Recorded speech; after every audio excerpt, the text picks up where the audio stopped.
Shop Talk.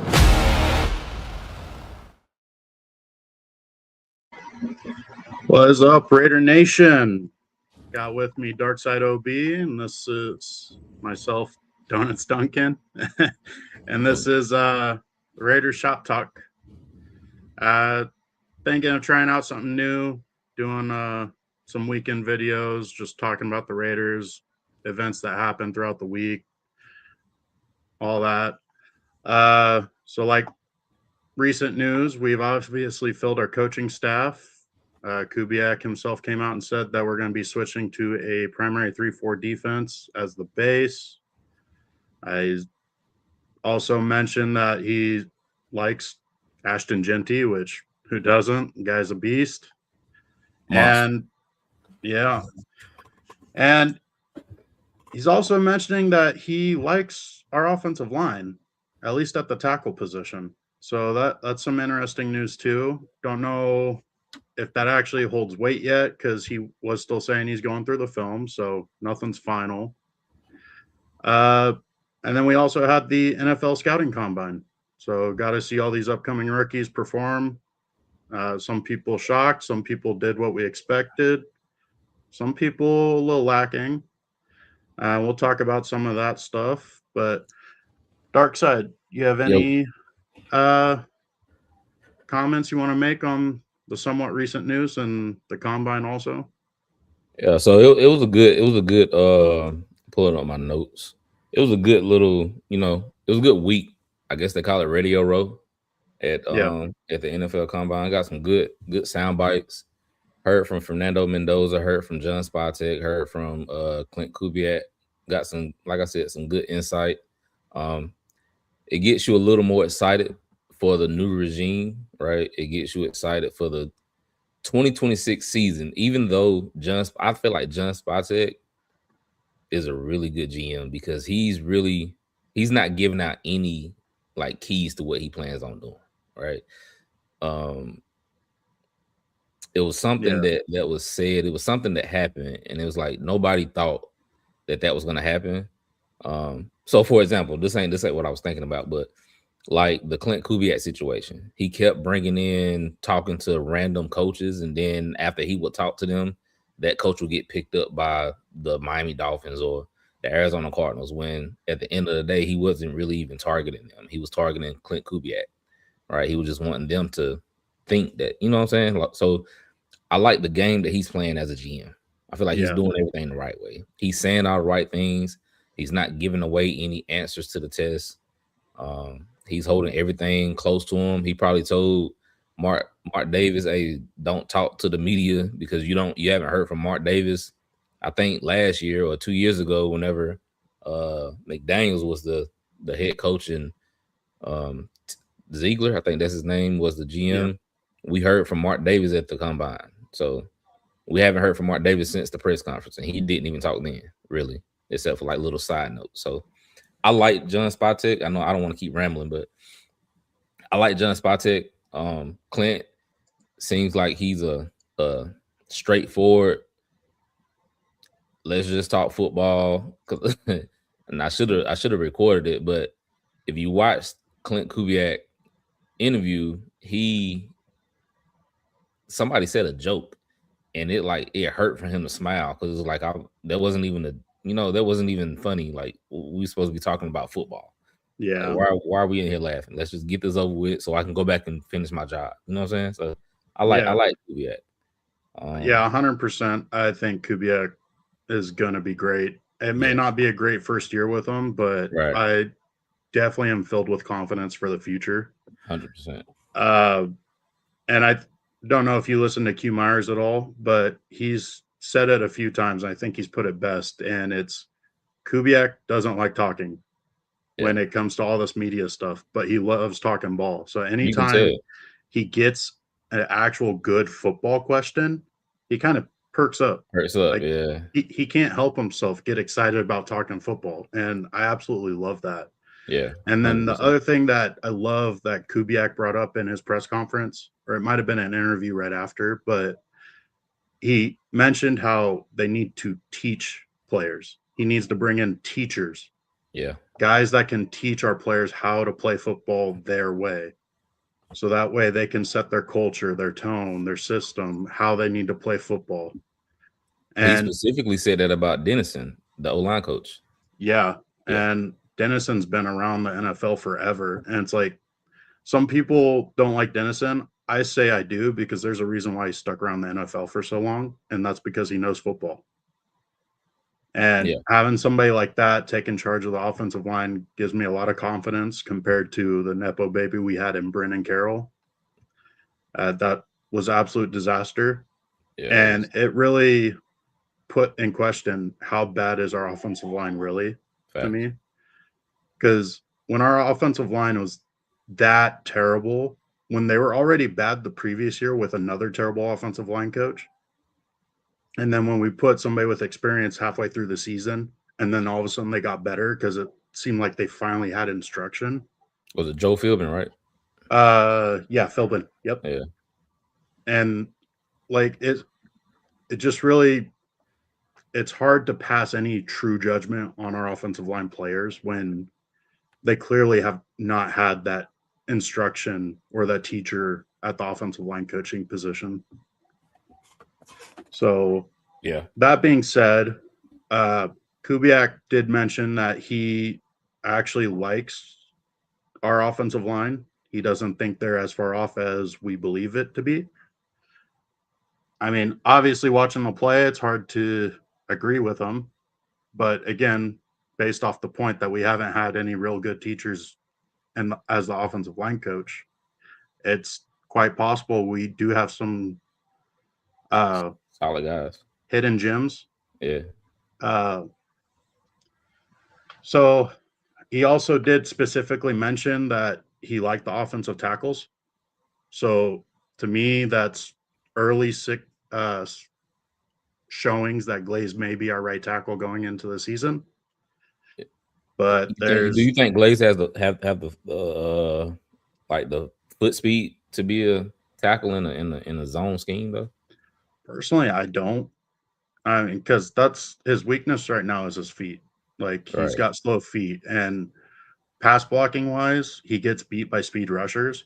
Right. So it's not going to be too much difference when it comes to the zone run scheme because he's got to get up and go and get outside of people. So that way we can get to the outside with the running back. So it'll be interesting. But then again, like, is it coaching? Like with the lack of instruction, is he thinking too much and then not slowing his feet down? Yeah. Because, I mean, I know his rookie season was a lot better. But he also almost always had tight end help on his side, at least for a chip. Yeah. So, like, that's going to slow down the fast rushers a lot of the time just for that little chip. And then that allows Glaze to catch up to him. Right. But the guy is strong as an ox, and he'll damn near knock anybody's block off if he gets to him. Yeah. So, I don't know. I mean, these coaches are in their positions for a reason. These coaches, not the last ones. But it's, I don't know. I'm just gonna leave it up to them. I have hope for this coaching staff. So if Duncan had his choice, how would Duncan, like before the draft, before free agency, what would you do on the offensive line? Offensive line with the guys we have right now. With the guys that we have right now. And then once we get to the end, we can change it up. But as of right now, who would you start at what position? As of right now, the position or the guys we have, I think you would have to go Glaze at right tackle, Rogers right guard, JPJ center, and Meredith left guard, and Miller left tackle. Grant, he had 9 snaps during the regular season, so like huge question mark, but the guy's a really good athlete for an offensive tackle, and he does not stop driving his feet, at least on those 9 plays that we saw from him. So there is hope for Grant. So it would be an interesting option to move him to right tackle and Glaze to left guard. So those probably would be my 2 options: is JPJ center and Meredith left guard, or move Glaze to left guard and Grant to right tackle. Okay. Okay. I would say Colton Miller. I'm going left and right. I would say Colton Miller. Um, I would say Colton Miller. Jordan Meredith. No, Jordan Meredith. JPJ. What's his name? Rogers. Caleb Rogers, and Yep. then Grant. That's what I would do because you have your athletic guys out there, and you have your strength guys out there too. I know Grant really doesn't have a lot of tape from last season, but looking at his feet, like the guys, he's athletic as hell, man. Like Yeah. the tape that you did watch against was it KC? He played I think he played the second half, and he had some good blocks versus Karlaftis and Mike Dana. Like he was reach blocking them. He was doing a lot of good things. He did get beat a couple times, but again, that's Yeah.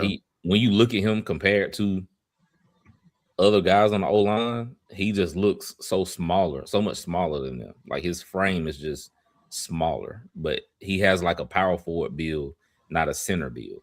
And I feel like if he had a good offseason, like with what's his name, Deuce Gruden and the nutritionist or whatever, like he could put some mass on. Yeah. Also to add to when he got beat, he got beat usually because his pad height. A lot of the times, like he got tall, and then that's when he started getting beat. And then that's also when people were able to collapse the pocket on him in the run game. Okay. Like really close down the lanes because he ended up getting pushed into the middle. Defensively, let's stick offense still. Receivers, another kind of weakness on our offense. Yeah.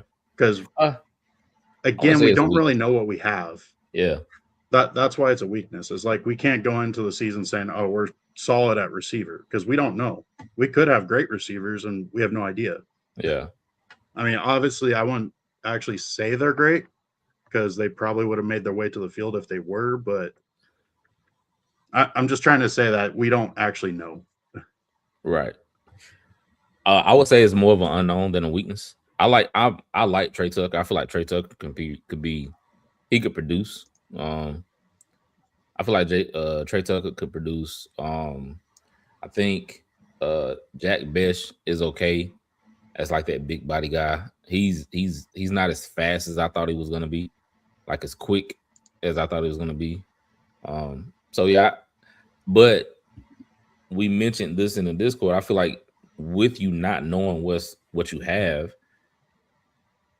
going out and getting like a Mike Evans is not gonna help.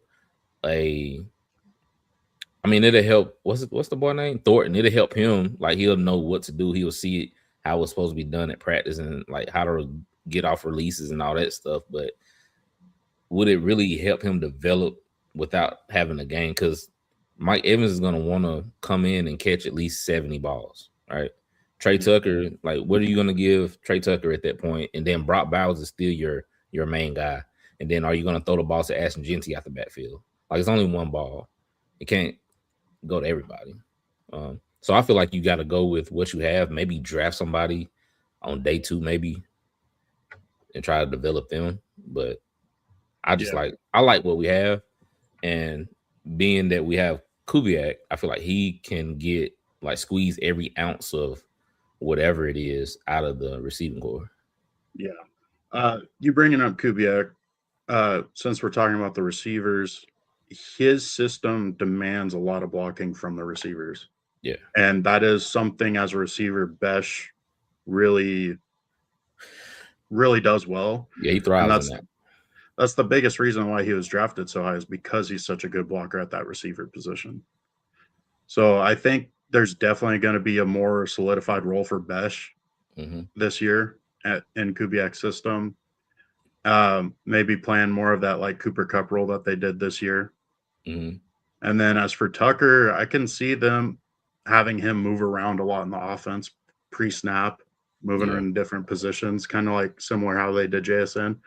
Yeah. Because Tucker, I think a lot of people don't give him enough credit on his route running because the guy gets open and he's pretty smooth on his routes. Yeah. I mean, yeah, the flashy thing is he's fast, but the guy doesn't get open just because he's fast. He And knows Thornton, he knows when to use his speed and when not to use his speed. Yeah. right, yeah. Thank you. Thornton, he's the project of the group because tall, lanky, strightful receiver, fast. Like you take your eyes off of him, he can be gone and hurt you deep kind of guy. His route running is not there. I was a little disappointed in that because I thought he actually had a little bit better route running than he did. But again, that's another thing is like, is that coaching? Because it really seems like on plays where he really had to get to a certain spot and stop and catch the ball, like for first downs and stuff, it seemed like he didn't really know what to do. Like he'd drift in the routes. He went hard stop, turn around, get that ball. Like there's a play. I think it was the Chargers game. I don't remember the team we were playing, but there was a play where we're going for a first down. They had Thornton do the short comeback at the first down marker, and he wasn't there. And Geno Smith stared him down the whole time and still threw the ball, and it was a disaster of a play.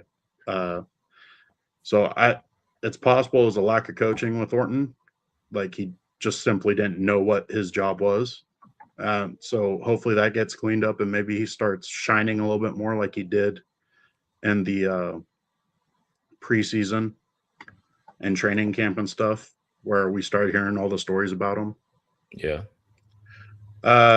What's up, Jack? Nice to see you in here. And our boy, First Down Raiders from the Tuesday show that I host with them. Nice to see you in here. Now, getting to the defensive side, again, big news was we're switching to a 3-4 as our base, which traditionally, since I've been alive, we've always ran a 4-3. I don't remember the Raiders ever running a 3-4 as the base. I think we ran 3-4 with Mac and Bruce Irvin. Did we? It might have been a 4-3, like under or something. Okay. Yeah, I don't quite remember. I just know it's always, as far as I can remember, it was a 4-3. Yeah. That being said, our personnel, how much of it does it actually fit into the 3-4, do you think, that we have currently? The current personnel, we need a lot. We need a lot. I feel like our defensive tackles, they fit as like the 5 technique defensive tackles, like those edge guys, I guess, not edge, but defensive ends, I meant. Like the guys lining up over the offensive tackles. Yeah, those guys. Yeah, the D ends in the 3-4. We don't have that big body guy other than JJ Pegues, but we'll talk about that later. The linebackers, I'm not really a fan of our linebacking core. I know we got Tommy Eichenberg and a few people I've seen on Twitter and in the Discord saying that Tommy Eichenberg is going to do really good. I watched a couple of his film. He didn't look bad, right? But I don't want somebody that doesn't look bad. I want somebody that's going to go and it's going to splash. You know what I'm saying? It's going to go out, especially at the linebacker position. Last time we had a good offense, a good linebacker was when? Kirk Morrison? Yeah, I think Kirk Morrison's the guy that jumps out for me. Rolando McClain, maybe? Really good. No, McClain was terrible for us. You see what I'm saying? And you can't really name like that guy at linebacker that just controlled the defense. And I want somebody like that. I want somebody that's going to control the defense. Yeah. Navarro Bowman, he played with us for a while. Hurt, 2 seasons, 3 seasons. Yeah, but he wasn't really active. No, he was coming to the end of his career. No, I have some hope for Eichenberg. I think he could play really well, but he's given me kind of Markel Lee vibes, where was kind of Markel Lee. What was that? He was a linebacker for us. Kind of similar. 55. I remember. Yeah. Similar situation to Eichenberg, where he dominated on special teams for us and just couldn't quite get to that starting role.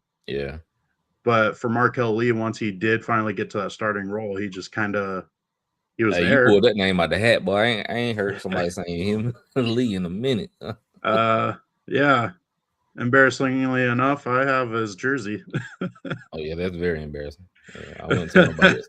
Dude, I had hope for Markel Lee. But again, but the reason why I'm pulling out his name is for Eichenberg is like he might end up being kind of a similar story where great on special teams when he has the opportunities to play during the games, he looks okay. And then once he gets to that starting role, like, is he able to take it over? Where Markel Lee wasn't able to. He was just there. Right. Like, he never really killed us in defense, but he never helped. Like, he was just there. He was just okay. And like you said, we don't want somebody who's not bad. We want somebody who's going to actually cause an effect in the game. Facts, yeah. A positive effect, yeah. Yeah. That's what I want.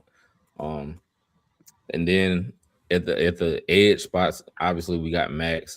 It's been a lot of talk about Max. I don't really like going into details about that, but I feel like Max is going to be on the team next year. That's just my gut feeling. So Max on one side. Go ahead. For this video, let's just say Max is a Raider 2026 for sure, 100%. Okay. Like, his contract's there. He hasn't been traded yet. He's on the team. Max's role on the team now. Yeah. I feel like he's gonna eat. You know what I'm saying? He's gonna do really good in his 3-4 because he has another athletic guy beside him that's gonna be able to rush the passer. Because what's his name? John Ulualu and Tonka Hemingway, those guys are pass rushers. So they're gonna be on like right on the inside of him, like either to his left or to his right, and over the tackle or the guard. And the stunts that you're gonna be able to do with those two guys is gonna create either a matchup with the DN or with Max. So somebody's gonna eat. I feel like our sack total is gonna go up a lot. Our sack total is gonna go up drastically. Yeah, going to a 3-4 for Max is huge in the sense that he's not going to get double teamed a lot because now they're going to have to reach out to him with the tackle because they're not going to want to leave a tight end on him. Right. So it's pretty much going to be a timing game. Is can Max beat the tight end before the offensive tackle gets to him on just a base rush? And then if the offense guesses wrong on their blocking and Max stunts to the inside, well, now he's got open room to make a move on a guard and get to the quarterback even faster. So it's a very, very good system for Max when it comes to rushing. The other edge linebacker, I think could surprise a lot of fans is Snowden. I think the 3-4 system fits him a lot to be the guy with his stand-up edge rusher. And he's very athletic. He moves pretty well in space. Yeah, he's an athletic guy. At 6'7", 6'6". Is he that big? Yeah, I have no idea. He's tall as crap. He's like 6'6", 6'7". But he moves so well. Like, he's very fluid. I think moving to that 3-4 really helps him a lot. Yeah. And I would not be surprised if they go into the season not drafting another edge person and having Snowden be that other guy. Possibly re-signing Kuntz, because that also helps Kuntz too, because he's an undersized edge rusher. I still think they draft the guy. I would like to. I mean, I always want to put more offensive and defensive linemen into that roster and really shore up the trenches. But I wouldn't be surprised if they go into the season with Snowden and Kuntz again. Yeah.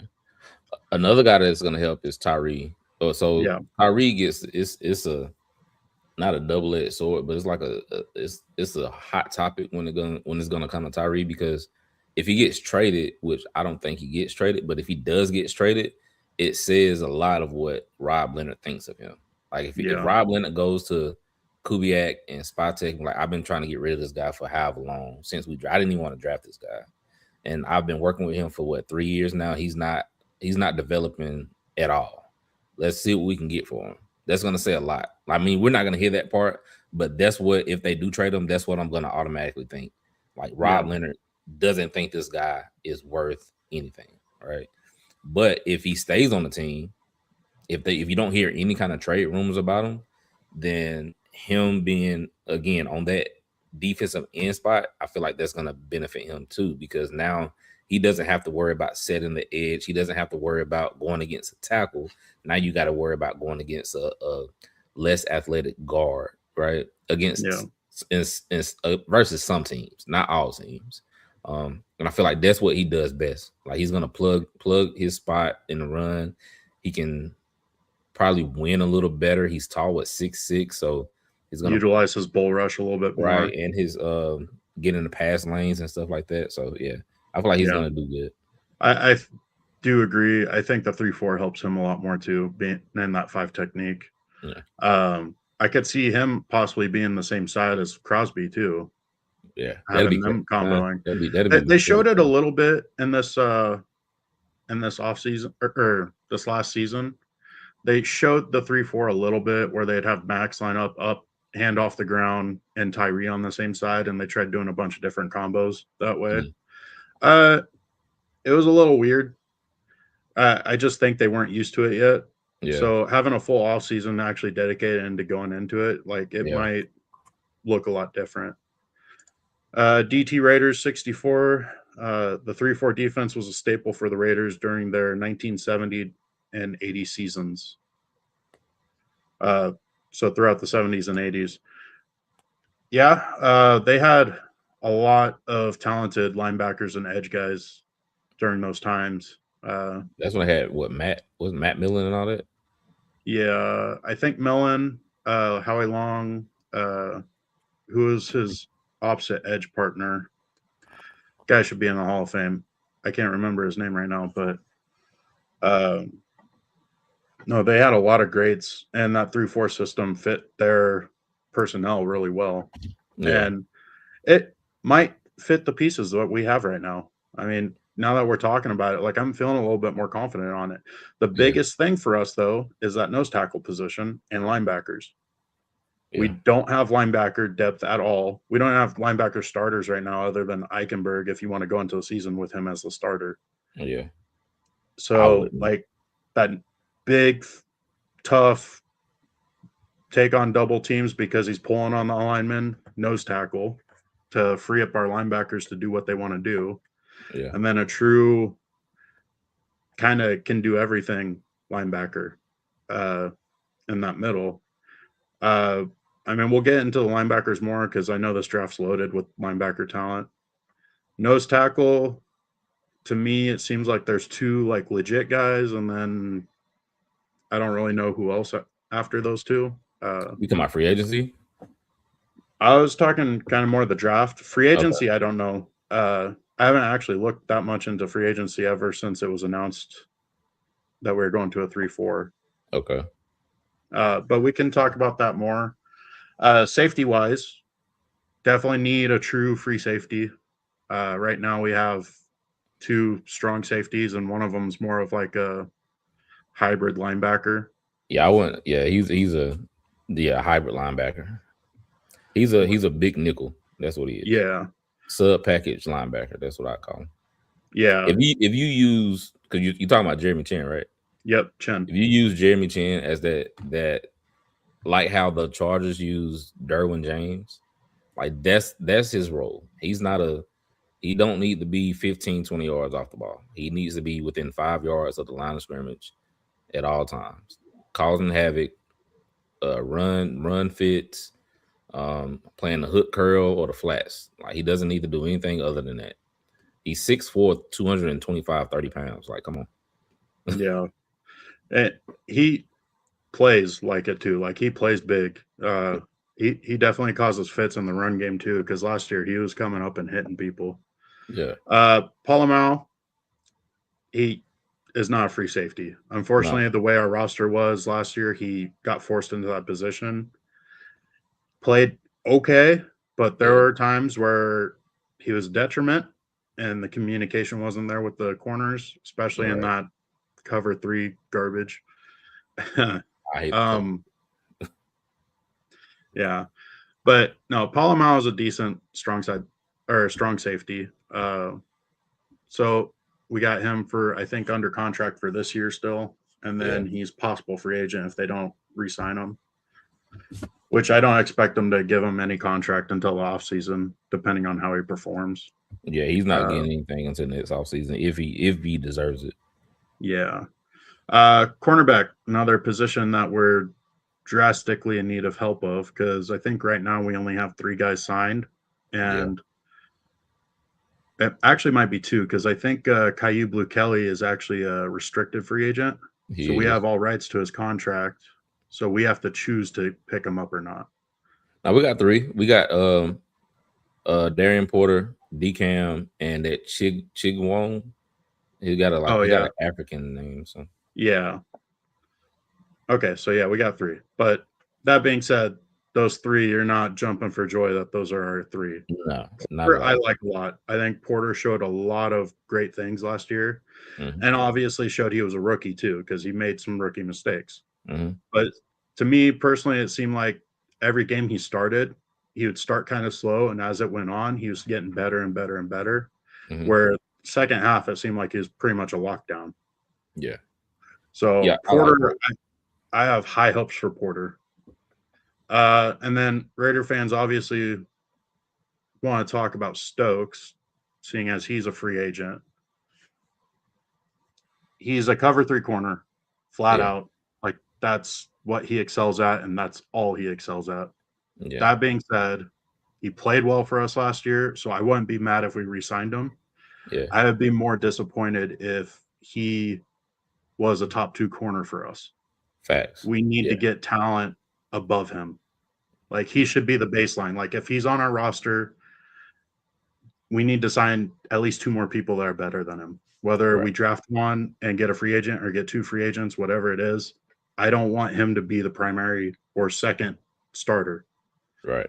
I agree. Because he is a cover 3 corner, plain and simple. Yeah. I agree with that 100%. I don't want to go into the season with Eric Stokes as your left or right corner, like a day 1 starter. He's for me, he would be the 3rd boundary corner that you have on your team. He would probably be the 4th corner in like total if you count the nickel back. Yeah, and I like how you said boundary, because he cannot play nickel. He cannot play inside. No, he is not a good tackler, and he's too stiff for that inside. He's not a good tackler, and he's not a willing tackler. He doesn't want to tackle. Yeah, which is cool, I guess, to some people. But I want my corners to play like Devin Witherspoon. Like, that's the type of corners I want. You're versatile. You can because then Josh Jobe is another guy. I don't want to like just start talking about guys because we're gonna get into the free agency later. But those are the type of corners that I like. You know what I'm saying? That if the offensive coordinator feel like they're gonna pick on you that game and they're gonna run the ball, stretch plays and outside zone to your side, then you're gonna change his mind in the first quarter. We can't do that no more because he's gonna tackle. Yeah. Now, before we get on to our next thing, is there anything else on the defense that you want to put in or talk about? Special teams or special teams? Like, are we re-signing Carlson? Or are we looking at somebody else? No, I feel like you gotta bring Carlson back because you know what he is. He's been with the team. He has rapport with the team. I just feel like unless you like draft somebody and have them compete with them, then you gotta bring him back. That's just my opinion. But I'm not like a real big kicker guy, so I really don't know.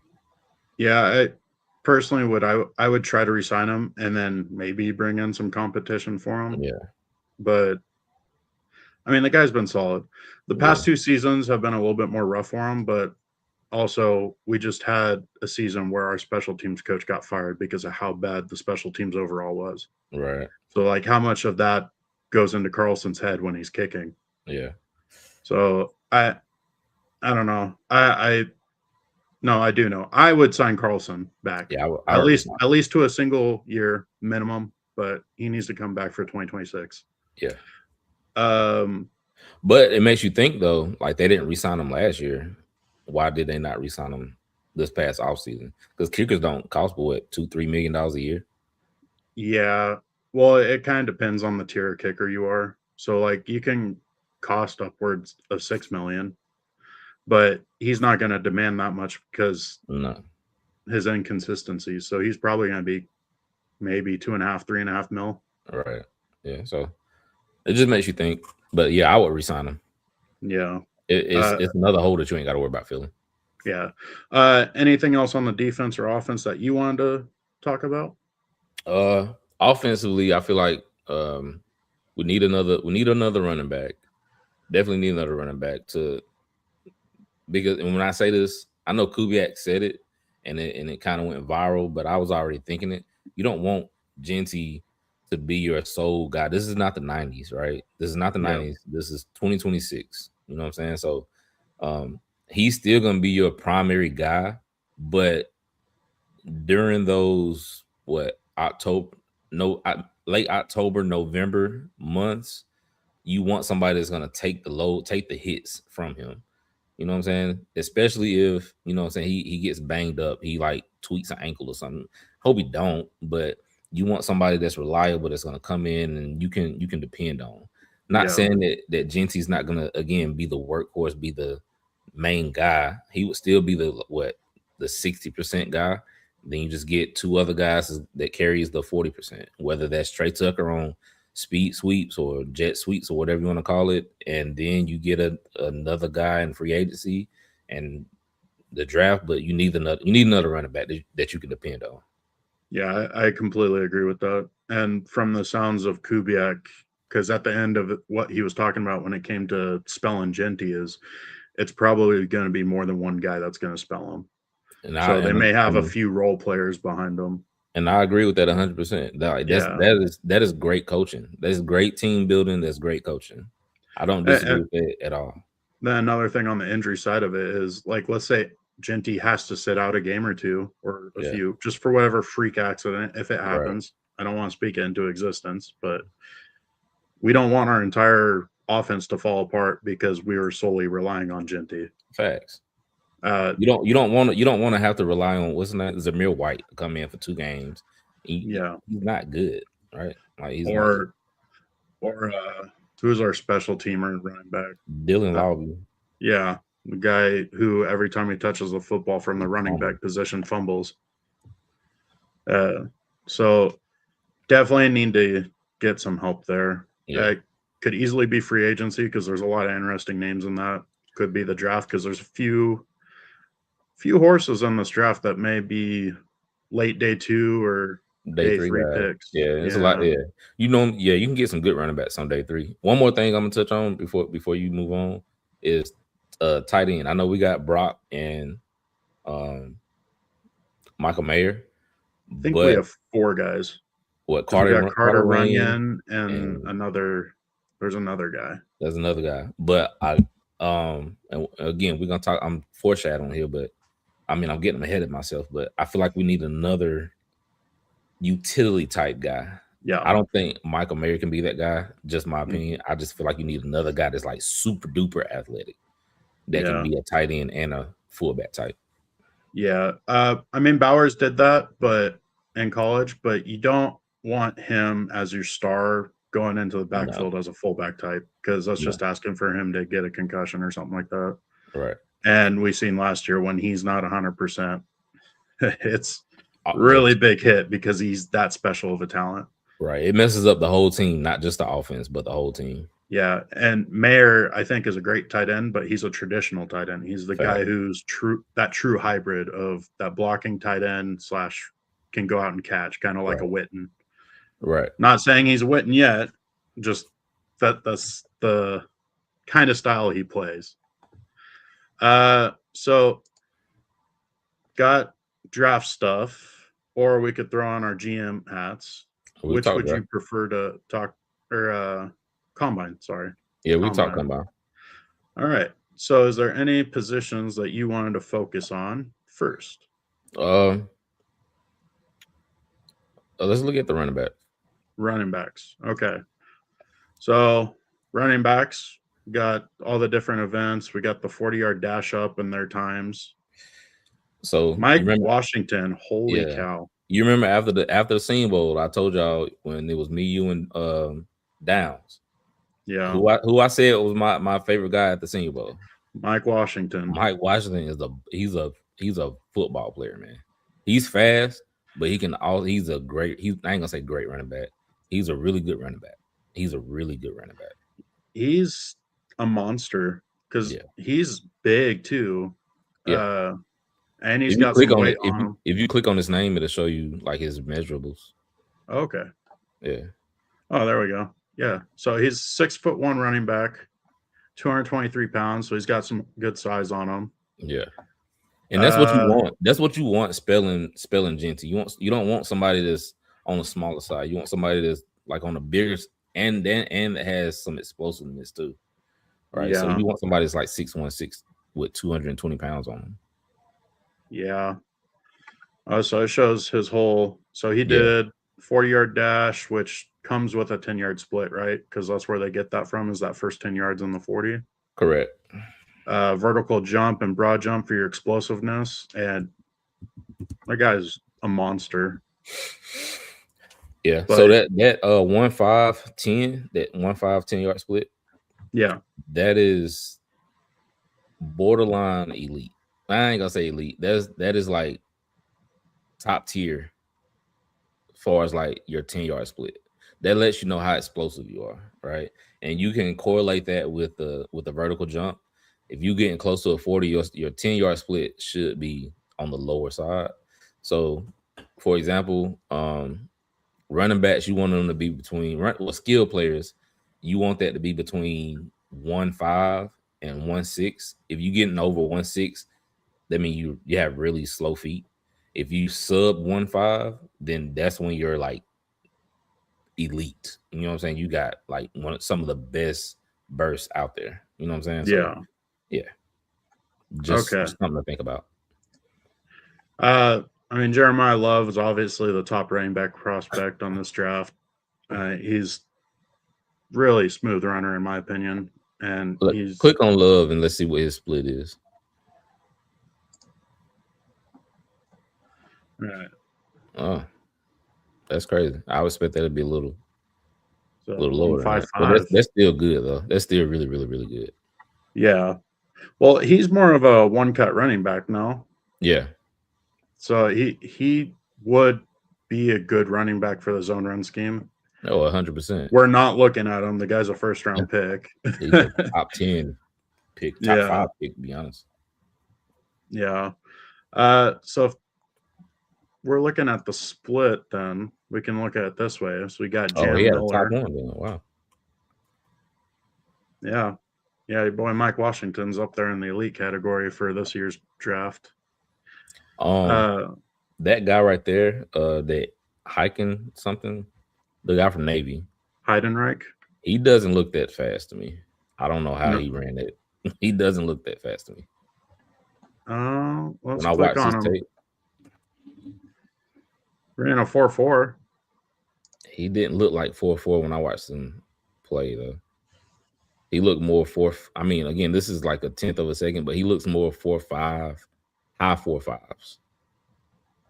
Okay. But, so you're saying he plays slower. Now, is that a product of the Navy offense? Do they still run that triple option stuff? Yeah, they still do that.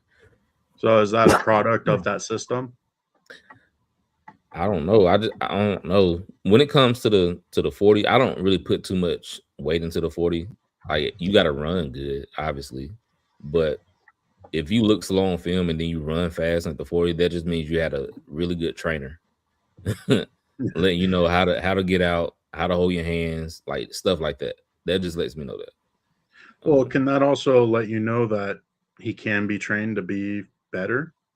Or no, because that's just they're specifically doing training for that specific event. Right.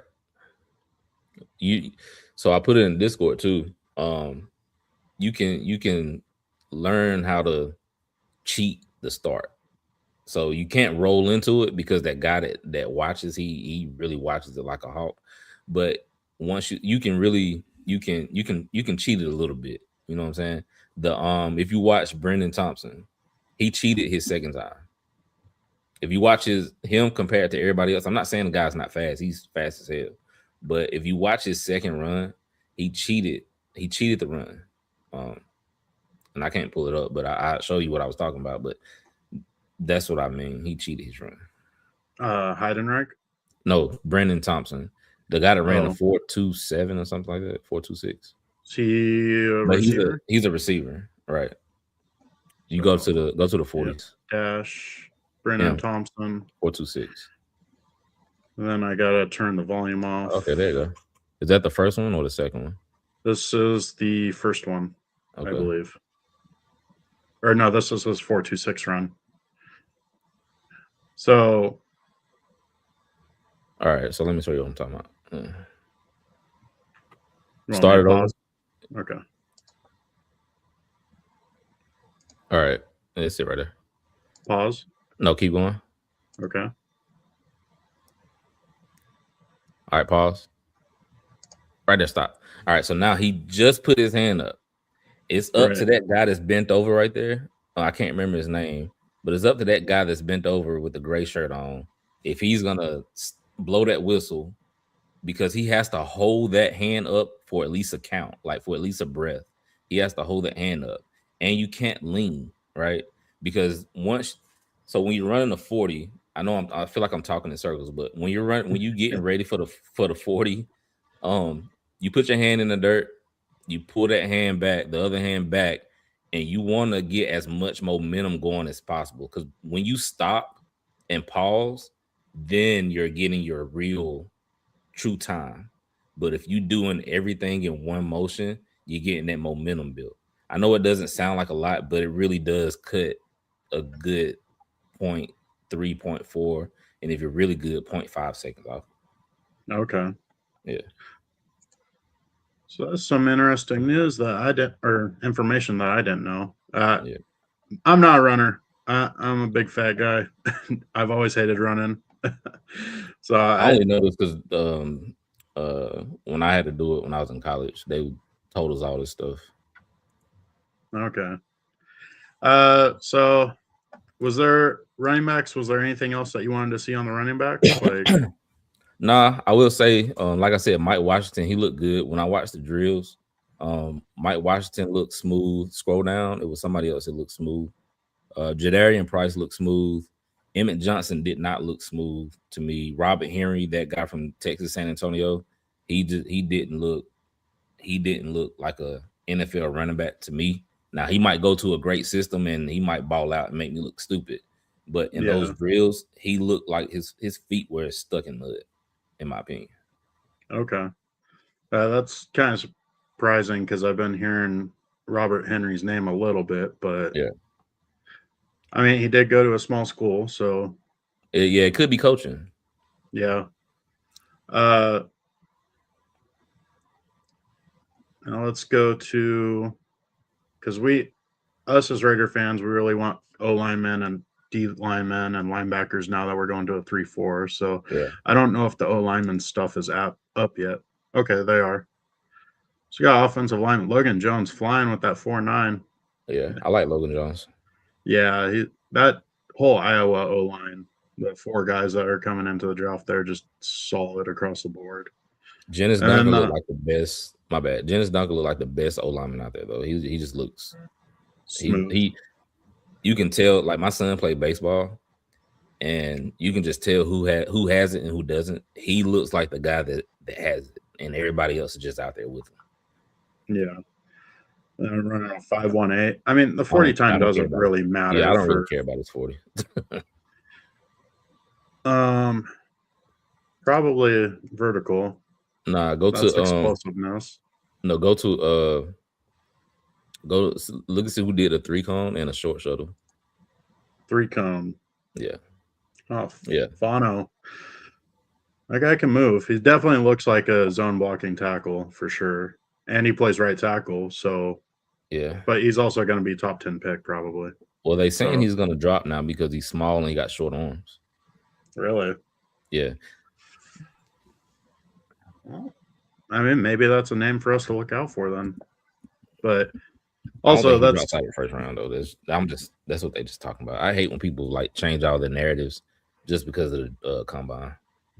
Okay.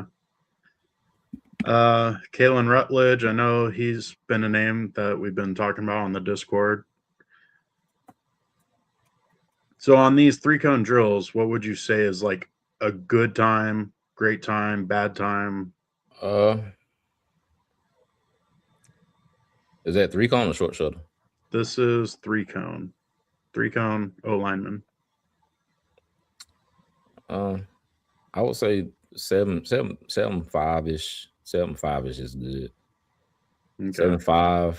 I would say between 7.2 and 7.7 is what you're wanting to be in between. Once you get over that, that's when you don't really have that good feet. You know what I'm saying? For an O lineman. Yeah. And if you're sub 7.5, then you're probably under 290 pounds. Cage Casey, that Boise State offensive tackle, blocked for Genty. Yeah. Is coming in with an 8-second 3-cone drill. That's not good for him. No. Sam Hecht, I know his name's been popping up a lot lately. He's 7.75. Yeah. Brian Parker was a guy I was high on early, like while the season was still going on. He's out of Duke. He ran a 7.66. Yeah, you're gonna see the centers and stuff. The centers and the really, really athletic tackles, they're gonna hit that 7.5 and low. Your big 6'8" tackles probably not gonna hit that. Okay. And then the shuttle time. Rutledge got the best one on that. Dunker came up at a 4.63. Right. So for this right here, you want to see between 4.4 and 4.9. Once you hit that 5, then again, you're showing your athletic ability. Yeah. Well, the guys that ran it, Huron's the only one that got sub 5, and it's barely worse than a 5. Okay. A 5.09. But seems like mostly interior O linemen ran it. Yeah, and that makes sense. That makes a lot of sense. Because those are the guys who normally pulling and stuff like that. So they got to have really, really good feet. Yeah. Well, I feel like in an outside zone running scheme, you got to have those good feet too, because you got to get outside of your defensive ends and your edge rushers, because you really got to set that edge. So like go down Parker Brailsford, the guy from Alabama. Parker, go up a little, right at the top. Oh, right here. Yep. Like click on his name. I think he's like 285, 290. He should have been faster than that. Yeah, he's 290. Like he's small. You should be way faster than that.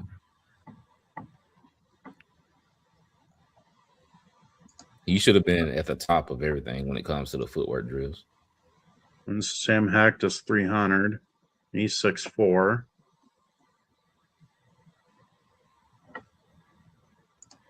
Then who's Logan Jones, Iowa? I like Logan Jones. He's another 300, 6'3". I feel like that's a perfect build for a center in a zone scheme. 6'3", 300 pounds. Probably add on probably like 7 more pounds. Yeah. So Hecht's in that same range. He's just 1 inch taller.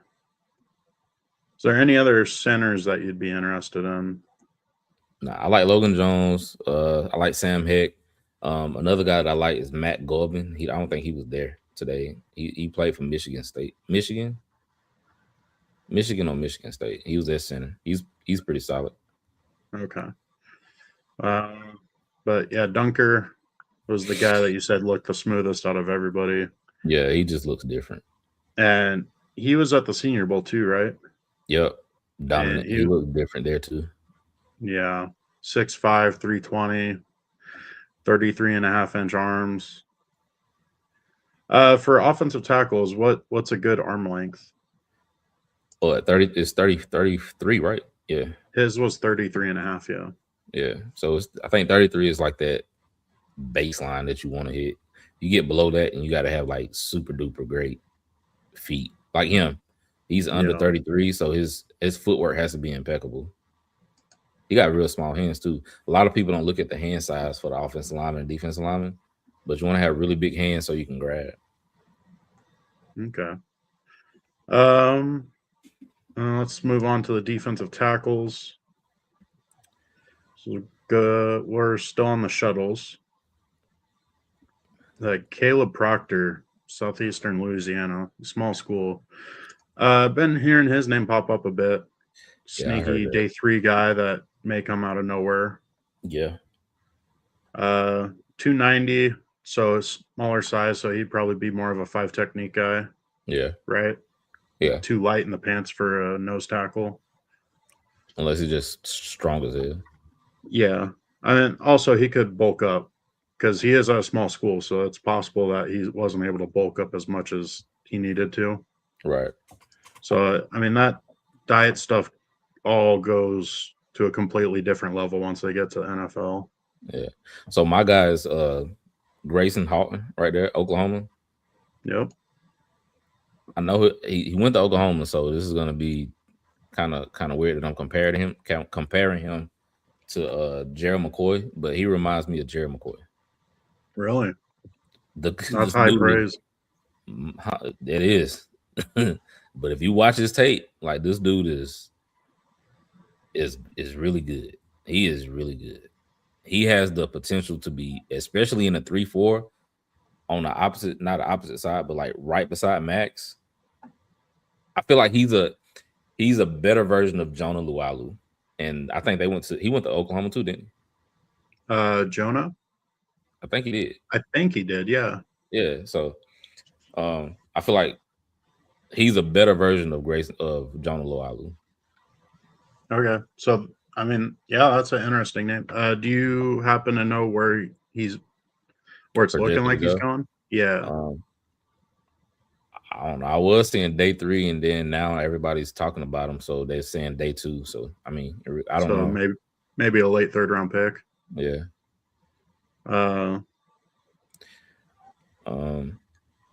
Nick Barrett right there from South Carolina. He's a pretty big guy. I watched his tape at South Carolina a little bit, like during the season. I didn't watch any after. He looks like he's a big guy, like a lighter, a cheaper version of Lee Hunter. That's what he puts you in the mind of. Okay. I mean, it's a decent bit lighter than Lee Hunter, right? Because isn't Hunter coming in at like 330? I think so. I can't remember off the top of my head, but that's who he reminds me of when I watch him play live. Like, just a cheaper version of Lee Hunter, not so football savvy version, I should say. 3-cone. I know some choose to do the 3-cone and not the other, and vice versa. That's crazy. Devin Eastern is he from Minnesota? Is it Minnesota? Yeah, Minnesota. Yeah. He's a big guy, 6'6". I thought it was 6'6". I thought it was 6'6", 330. But I watched his tape and he flashed a little bit. Yeah, he only did the vertical, broad, and 3-cone. Yeah. And these guys don't need to run the 40. They really don't. Because all the guys that are listed as D tackles are like true D tackles. They're not like Caleb Banks. Yeah. No. This is for the broad jump. He jumped 9 feet 6 inches and a 32-inch vertical. That's pretty good. Yeah. 6'6", 327, 35-inch arms. This guy is huge. Now, with him being 330, that could put him at the nose tackle range, but also with him being that big and with such long arms, he could also possibly play that 5 technique, right? Yep. So that kind of allows him to do different things and move him around, which sometimes defenses like that. Instead of having a set position, being able to move them in different packages and different calls. Yeah. Oh, and another guy that I was high on during the season is Zane Durant. He's similar to that Grayson Houghton build. Oh, he's lighter. I thought he was around that 300 range, but he reminds me of what's the guy from Cincinnati? He was real good. He's in the NFL now, or no? He used to be in Cincinnati. He was dominant, but I can't think of his name. But that's who he reminds me of. The dude that was in Cincinnati. I can't think of his name. He's just an athletic. He's an athletic guy. Okay. He's super athletic. Yeah. Yeah. Go to the linebackers. Linebackers. Any specific drill? Go to the short shuttle. Shuttle. Yeah. My guy. I knew it. I'm trying to tell you, man, Jack Kelly is a monster, man. Yeah. I think just because this linebacker class is so stacked, it's hard to talk about everybody. And then he's 6'2", 240. Like that's a great build. For a 3-4. Yeah. Even a 3-4 like inside Mike backer, that's still a good side. That's what you want. But I will use him as an edge. I will use him on the edge. Yeah. I will use him as a pass rusher. Got some quickness to him. 7-1-2 3-cone drill. Got a 10-foot 5-inch broad jump, 37-inch vertical. That's stupid. Yeah. And Jacob Rodriguez, everybody's favorite right now. Yeah. 6'1", 231. 38.5-inch vert. 10-1 broad. 6'9" cone drill. He can fly. Yeah. He's getting that split was pretty good too. Everybody likes Sonny Styles. Jake Golday is our guy. Yeah. Golday is one that we consistently go back to talking up. Yeah, 6'5", 240. It's a great size. Yeah. I think he would definitely fit as that outside linebacker really well. As a guy who can rush, he can cover. Like he does, he's kind of a jack of all trades guy. Yeah. Where he can do everything. So he can consistently be on the field and he's not going to be a liability. Right. But see, the thing is with the thing with defense, man, is you want everybody to be on the same page. You want some superstars, but you don't want weak links on your defense. Like that's really the big thing about building a good defense is having as limit as small amount as weak links as you possibly can. And right now the Raiders had one at corner, at safety, at linebacker, we had it at D tackle. So we had weak links at every level of the defense. Yeah. So you can get away with maybe one or two, like you can hide them, but you can't have it at every position. Yeah. It just becomes too easy for teams to pick apart your defense when you have holes everywhere. I'm going to hit up the chat real quick because while I was looking at that other page, it built up. Got I'm Not Buendoza. What is up? Jason Down saying Heck played well at the Senior Bowl. Yes, he did. Yeah. Heck seems to be getting more and more traction for Raider fans. I think a lot of Raider fans are starting to realize JPJ may end up being that guard. I'm fine with him playing either one. I just want somebody decent behind him because you can't rely on his health.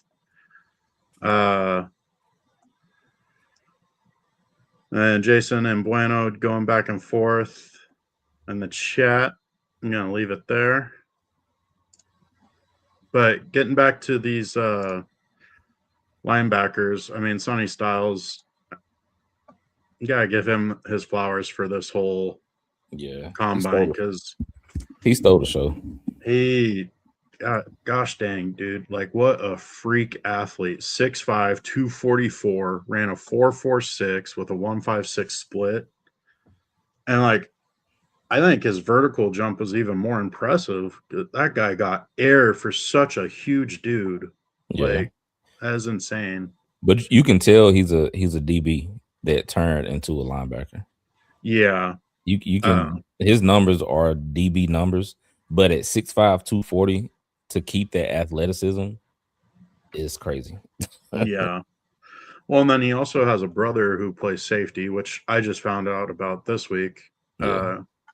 Projected to probably be a 7th-round pick, maybe even a UDFA, but his brother tested really well at the combine too. So it's just a freak athlete family. Yeah, I thought his brother went back to school. I didn't know he came out. Yeah. No, but Sonny Styles is absolutely ridiculous in his performance. Torian York, he was another guy that you liked, right? At linebacker. Yeah. Yeah, he was okay. He didn't really look good in the drills though.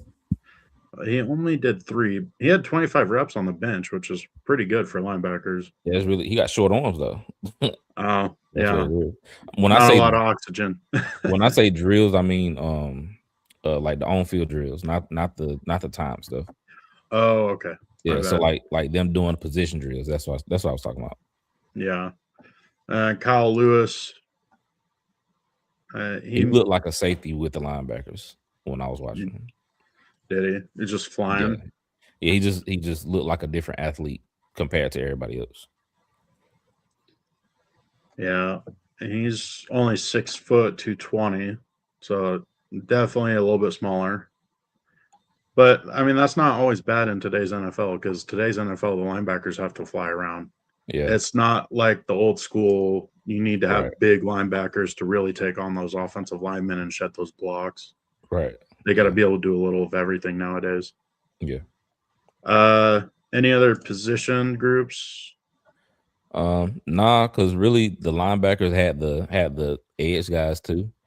You can go to D ends, but I don't think it's really gonna matter much. Wow, Trey Moore the only one that did it, should have. See, a lot of people didn't even do this stuff. Yeah, that's interesting.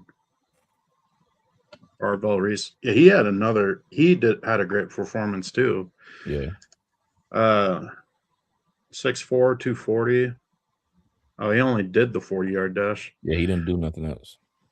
Yeah, that's interesting. I think I saw him doing the position drills, but he didn't do anything else. So the two guys that's on the screen at the bottom, DDS and Jayshon Barham, I like those two guys. Okay. Barham, 6'3.5", 240. And when I say I like him as is this the defensive ends? Yeah. Said okay, he's. So I like him as like an outside linebacker in the 3-4. Okay. Because he played, I think he's a 3-year starter at Michigan, and he played some middle linebacker, and he played some rush in last year. Like they moved him to rush in. So that's what I was saying about Jack Kelly. Jack Kelly played off-ball linebacker, so he knows how to move in space. You know what I'm saying? Yeah. And that's what you want for you. And he can rush. He's really good at rushing a passer. Jack Kelly is. He's damn good at rushing a passer. And that's what you want in the edge guy. Somebody that can rush the passer and is not a liability when you tell them to drop to the flats or drop to the curl. Yeah. Also, DDS was the guy you mentioned too. 6'6", 256 pounds, 33.5-inch arms. Stupid athlete. Yeah. Stupid athlete. Just barely shy of a 11-foot broad jump. Yeah. Barely shy of a 40-inch vert. Like that's another guy who you would want he didn't really drop in space though at Penn State. No. Well, Penn State runs more of a 4-3, don't they? Yeah. He was just a pure, I think he played some D tackle and some D end. Yeah. Well, with his size in college, he can go inside. Yeah. And I seen a lot of people talking about this George Gums guy. I watched his tape and he didn't really stand out. He looks good in shorts, but as a football player, he didn't really look good. Yeah, well, it's also kind of hard to stand out when you have Sapp and Banks. Yeah, but Tyreek Sapp didn't look good either. I'm not really a fan of Tyreek Sapp. Yeah, he's been consistently falling in mock drafts. Okay, it makes sense because I think he's in the 5th round now, and he's he's been there for like 6 years. I feel like he's been there since like COVID. Yeah, that's crazy. Kind of surprising he's not. Was it his uncle is or is it his dad is Warren Sapp?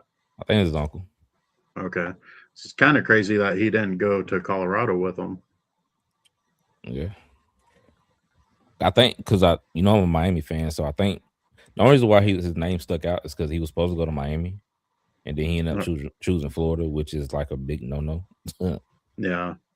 Iowa guy, 6'6", 258, 32 and a quarter inch arms. Mhm. I don't know what it is, but the Iowa guys always seem like they stick around on teams because they're properly coached. Right. Yeah. So I watched Llewellyn at the Senior Bowl. He looked pretty good at the Senior Bowl too. Okay. He just looked solid. You know what I'm saying? Like you said, coached very well, knew what to do, knew how to do it, knew when to do it. Definitely could be a special teams and a depth guy. Yeah. Okay, so we'll get out of this combine stuff and we'll put on our Okay. GM hats. All So right. we got this website called Stick to the Model. It allows you to take over a team and kind of simulate the whole offseason as far as it goes with your roster. So first part here, we got our cap management. So this is where we're going to be making our roster cuts. I think it's safe to say Geno Smith will get cut. It's not impossible he gets traded, but very, very unlikely. Because it seems like when it comes to quarterbacks, teams would rather see a guy get cut and then they'll pick him up for cheaper. So that way the team that cut him still has to pay him. Yeah. I'm gonna say this before you start talking about. I wouldn't be surprised if I'm just gonna throw this out there. I wouldn't be surprised if the Minnesota Vikings trade for Geno Smith and they do like a pick swap. Like we give them a 6th round and they give us a 7th round pick. Or we got to eat some of his money or something like that, just so they can have a starter. Okay. Just throwing it out there, but pretty sure he's gonna get cut. That would be, I mean, personally for me, that would be ideal. I'm okay with pick swapping for a later pick just to get Geno off our roster. Yeah. I mean, that frees up more money for us to spend. That would be great. I still think it'd be more likely Geno gets cut. Because I know there's also a lot of talk about Derek Carr coming out of retirement and ending up getting traded to the Vikings. Mm. So it's really good. It's really what the Vikings want at this point. Yeah, and then there's also the possibility of Kirk Cousins also. Yeah. Because he had his best football with the Vikings jersey on with their current head coach, and he already has thrown to Jefferson. So I think that's also a possibility. But they have a new GM. Who do you know? Because they fired Kwesi. I do not know. I don't know who their GM is. So yeah, okay. Jason came in and asked, "Have we covered edge rushers yet?" We will again. We were just kind of going over a little bit of the combine numbers. I mean, personally, me, I'm not a huge combine guy because those numbers are nice and all, but ultimately what matters is the game film. Yeah. And sometimes it's nice to know somebody's a little bit more athletic than what you thought, but I don't think it has a huge factor. The combine, the biggest thing is the interviews that they do that we don't get any information on. But yeah, we'll be going over the edge rushers again once we get to it. So you safe with just cutting Geno, or do you want to do a trade? Yeah, okay. So we're just gonna cut him. Saves us $8 million. And then personally, me, I would cut Kappa. You gotta cut Kappa. Saves us $5 million. It'll be funny if they don't cut Cap in real life. That's gonna be hilarious. Yeah. Like I understand keeping Kappa just because of our whole guard situation. Because realistically, right now we go into the season with our current roster. We're gonna have Meredith and JPJ that can play center. Kappa can play center now too, which he actually looked better at center than he did guard, which kind of amazing. But Rodgers, I feel like he earned enough to at least challenge for that right guard spot. Who he basically challenges or fights for it against in the offseason, we don't know yet, but it could be Kappa. What's your thoughts on Adam Butler? Adam Butler? Yeah. He's a good veteran presence. He's kind of a locker room leader. But that was also during AP? Yeah, AP's year. Because Adam Butler was mostly quiet this year. I know he had a few interviews in the locker rooms after games, but it wasn't very much, and it was more of him just being upset at the offense than anything else. Yeah, I feel like he'll do good in the 3-4, like in that 3-4 scheme, because he needs. I feel like at that 5-tech defensive end spot in the 3-4. I think that's where he needs to be. So, it wouldn't shock me if they try to get rid of him, but I feel like he'll do good in this scheme. I don't think they will get rid of him just because you say he's a locker room guy, vet presence. You can't get rid of certain guys, and he's one of the guys you can't get rid of. But he needs to be beside somebody that's gonna control two guys or demand eyes. You know what I'm saying? Yeah, to free him. He did take on a decent amount of double teams this year, and he was ineffective the whole season. That being said, if they don't go after somebody who can be that true nose tackle, I think it ends up being a mix of guys that plays it, and I think Adam Butler is one of the two. That would be the primary guys that rotate there. I think he's a little bit undersized for it, but this app doesn't give you any information on the players specifically. But definitely we're keeping Butler. Okay. I don't see the team cutting him. Yeah, I don't either. Were there any other names that come to mind that you think is a cut or worth talking about? No, not really. The rest of the guys are depth / camp body guys, so you can't cut everybody. Yeah. Yeah. So we'll go on to the next stage. This is the trade side, so it generates some trades for us. So like for our team, usually on this app, Michael Mayer and Trey Tucker are like the two hot names that they'll generate trade options for, and then they'll also offer some players to us for picks. And it's just kind of interesting to see what pops up. Yeah, I'm not trading Trey Tucker or Michael Mayer. Yeah. Only way I'm trading Mayer is if we get a really good pick for him. Right. Unless it's like something crazy, I'm not trading. But I'm definitely not trading Mayer for a pick outside the top 100. I don't even know if I'd do a trade for him for a pick outside of like the top 75. Yeah. No, I wouldn't either. So definitely dismissing that. Trey Tucker, Seattle wants him for a 96. No. I agree. Mayer outside the 100, nope. Mm-hmm. Trey Tucker for the 113 and the 154. I don't think so. That's the 4th and the 5th. No. Yeah. I think maybe for a 3rd and a 5th, I would think about it. What's that? That's the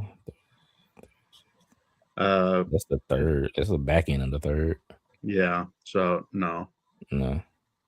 I think Trey Tucker is one where we have to keep on our roster anyways, because right now he's our clear number 1 receiver. Yeah. Kansas City's trying to give us a tight end. Automatic no.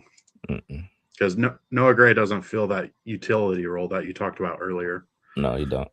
Kayshon Boutte for the 102 and the 117. That's a 4th and 2 4s. No. Nope. And then DJ Turner for a 3rd round pick. I think he's a free agent. Is he? I think so. That's the corner, right? Yeah. Yeah, cornerback. I think he's a free agent. Well, then we are not doing that. Is there any trades that you would want to see? Nah, I'll run it like how it is, unless you want to trade somebody. Okay. No, we're good. I don't personally. I don't want to give up capital, and I don't know if I would trade away 4 picks simply because I don't know who really is worth a trade. Like, what team is going to go jumping up what players on our roster? I mean, like Tyree would be the interesting name just because trading for him, you get to see if he's pans out on your team, on your roster, and if not, then you get a chance at a draft pick if he gets signed with another team. Yeah, that's really the only guy. That's really the only guy that you could sacrifice. I mean, Mayer would be the other guy, but I don't think we do because I think we're going to be playing a lot of 2 and 3 tight end formations. Yeah. Restricted free agent tenders. Personally, I'm keeping both of these guys. Yep. Meredith just needs to move back to guard because he's a solid guard. He's undersized, but he does his job well. At least as a backup. Yeah, he's a good backup. Yeah. Yeah, I think he's a very good backup. And if, like, let's say JPJ is that left guard, Meredith being his backup at left guard, I think we're solid there. Yeah. And Thomas Booker, he did okay. I mean, he did okay. There's not much else to say. Like, he showed some glimpses of being decent, but he's never really going to be more than a role player, in my opinion. Yeah, I agree. And going to that 3-4 system, you got 3 defensive tackles, so I think we want to keep them as depth. So I personally, I'm keeping both the tenders. Yeah, you keep both of them. Okay. So now it's going to show us our free agents. So we got Malcolm Kuntz. I'm just going to name them off first, and then we can go back and see which ones we want to keep. Eric Stokes, Devin White, Kenny Pickett, Tristan McCollum on exclusive rights, Caillou Blue Kelly, exclusive rights, Snowden, exclusive rights, Darnay Holmes, Stone Forsyth, Dylan Parham, Tyler Lockett, John Radigan, Alex Backman, Will Putnam, another exclusive rights, Jacob Bobenmoyer, Terrell Edmonds, Carlson, Lonnie Johnson Jr., Ian Thomas, Jamal Adams, Zamir White, Landon Roberts, and Raheem Mostert. So let's go to the exclusive rights first. So Will Putnam, center, I'm not keeping him. So when it comes to the exclusive rights, you can. That means the guy's only been in the league for I think less than 3 years, and you can sign him for like vet minimum, not vet minimum, league minimum, which is I don't know what it is. I think on here is what $1 million. So anybody that's exclusive right is going to be $1 million. In my opinion, I would retain every single one of them and use the ones that I know I'm going to cut just as a camp body. And then if I like another person at that position and I'm able to sign them, then I'll just cut them. That'll be my guy that I'm going to cut. You know what I'm saying? Okay. So exclusive rights, retain them. Yeah, just because it's only $1 million. Okay. And and it's not even a guaranteed million. Right. So Charles Snowden, not even hurting Caillou Blue Kelly, Tristan McCollum. So those were our 4 guys. All right. So now Malcolm Kuntz. He's 28 years old, and this is showing he's going to have a 13 to 20 million price tag on him per year. I would re-sign. I don't know what this thing's going to say. And before you click on it, don't click on it. No, we can re-sign. It'll pop up another window. Okay. But see, 15. Would you do that for 15 million? I would not.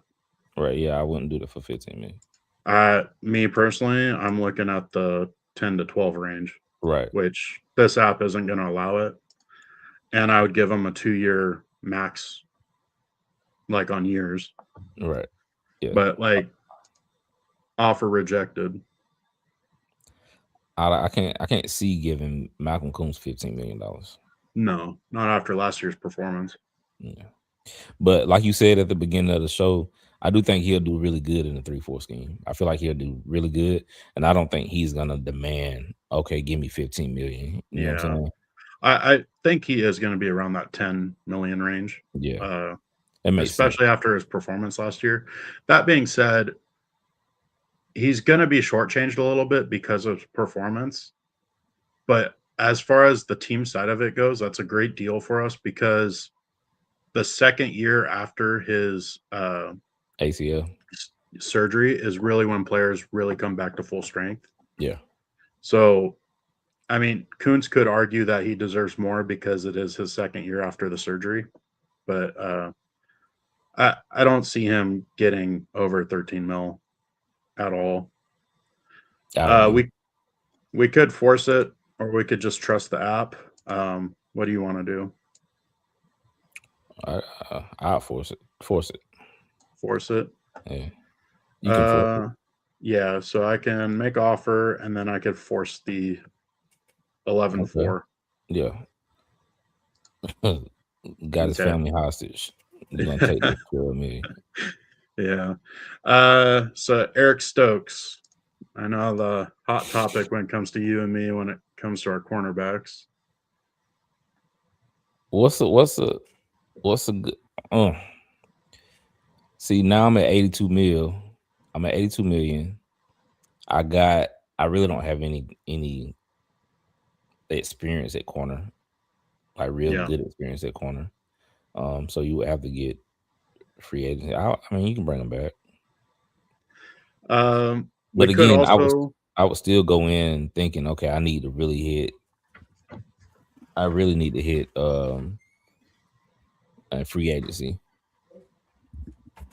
Yeah. I mean, we could look at the market too. So we can go to cornerbacks. So then it breaks down our guys will be at the top, and then it'll show like kind of the top guys to the not so good guys. Okay. So cornerback, we got Eric Stokes and Darnay Holmes that we could try to re-sign. And then I don't like Darnay Holmes. Yeah, Holmes can walk. But you got like Flott, Tariq Woolen, Greg Newsome, Melifonwu, Joshua Williams, Jaquan McMillan, who is I like McMillan.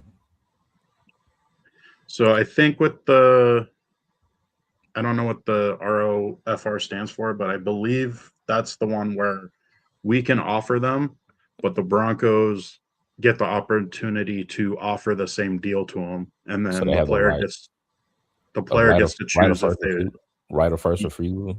I think that's yeah. Like the what's the guy that with the Patriots? Christian Ellis from last year. Yeah, like that situation. Yeah. Brown, Jamel Dean, Josh Jobe. I know you brought up Jobe. Yeah, I like Josh Jobe. So that's a guy we can make an offer on. So they're saying 12 mil. Like that's perfect. Yeah. And then how old is he? 28. I'll give him 3 years, 12. 3 years. It's really just that first 2 years, and then that last one is going to be a team option, I guess. Okay, so he accepted it. So now we got a corner. I would go linebacker.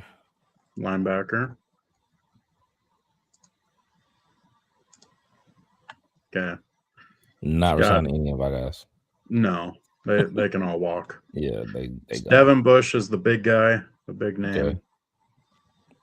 Bobby Wagner. I mean, if you want to talk about veteran presence, yeah, that's he's 36. Elite veteran presence right there. But no, I'm not. I'm going youth. I'm going nobody over the age of 28, and that's 28 is pushing it. Yeah. So Devin Lloyd. I know you like Devin Lloyd. He is 28. I like Devin Lloyd. That would be my primary signing, but only at a certain price. Because I feel like what's name Spot is going to be the same way. I feel like a more affordable and a guy that's going to fit the scheme as well is Leo Chenal. Yeah, right here. He's 26. They actually think he is going to demand more than Lloyd. Really?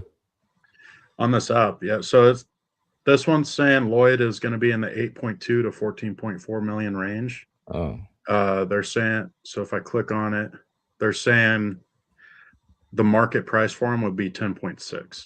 I don't think that's right. I think I seen somewhere in the Jaguars saying he was going to get close to like 18. Yeah. So Leo Chenal, they're saying his market price is 11. But he's 26. He's already running in a scheme similar to what we're trying to go to. Would he make that move to the Raiders from the Chiefs? Yeah, I don't think he has any like loyalty to them. Okay. Yeah, I don't think so. But how many years are you looking for him? Because he's 26, so we can easily do 3 to 4. Right. Get him till he's 30. Do you agree with that though? Like, do you think they go to a guy like what's the guy, Nakobe Dean, since he has some familiarity with the linebackers coach? So to me, Dean makes sense because he does have relations with a coach. Mm. But the Eagles do run a 4-3 system. So does Dean fit into a 3-4? Right. Is the question. See, You're more the defensive guy, so like I would ask you. I would that. say Leo Chenal, because he's 6'3", 250, almost 260. So he's a big guy. And in Okay. Wisconsin, he's from Wisconsin. Like that's where he played college ball at. He rushed off the edge. I like guys that can rush off the edge too. He rushed off the edge at Wisconsin, and he played linebacker at Wisconsin. With the Chiefs, he did the same thing. He rushed off the edge, and he played off-ball linebacker whenever they would bring in 3 linebackers. Him, Drew Tranquil, and Nick boy, I can't think of his name.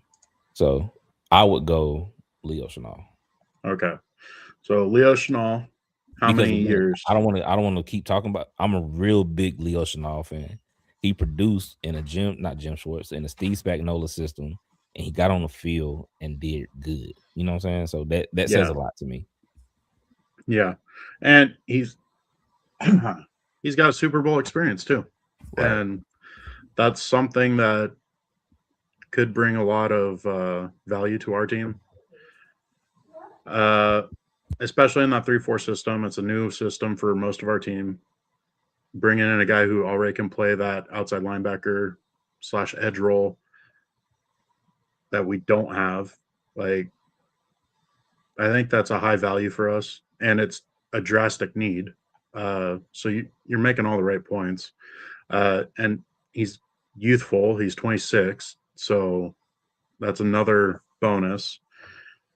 And this is shown around the 11 million a year range. We could try cheaper, but do you think 11 sounds about right for him? I feel like 11 is a good number. And how many years? Like me personally, if I always try to make the contracts out till they're 30. Yeah. Because that seems to be 4. Yeah. That seems to be a common fall off. So if he's still producing at a high level by the time he hits 30, then that's where we can give him a contract.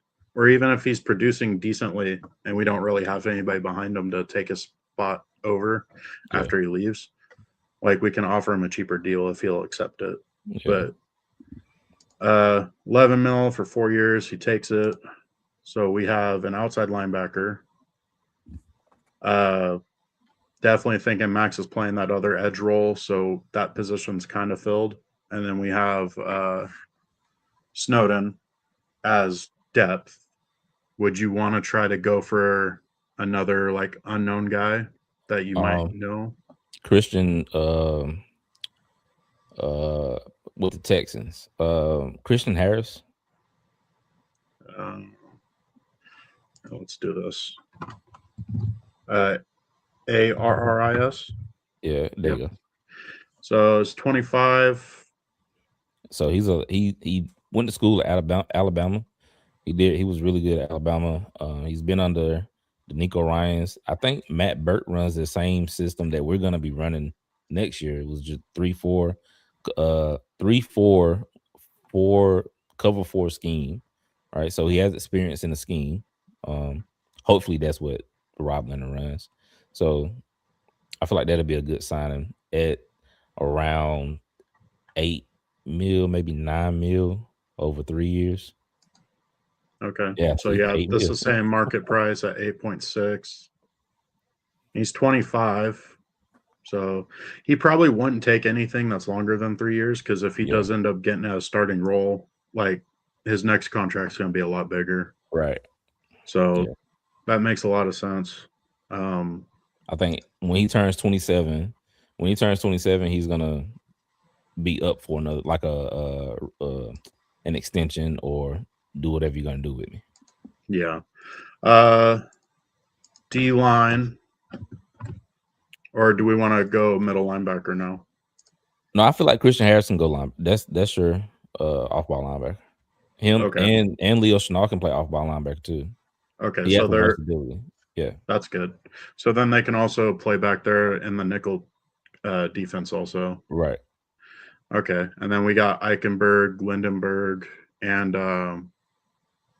there's an outside linebacker on our roster. I can't remember his name right now. So we got about 5 linebackers plus Max as the edge and Snowden as an edge. Yeah. So D line. I like Logan Hall. Yeah. Has ties with Spatek. I think Spatek was there when he was drafted. Okay. Good guy as a he's I think he's 6'6", 6'5", 6'6", somewhere around there. Has some starter experience, has some good pass rush moves, good run stopping ability. I feel like he's a good guy to have as like a depth piece.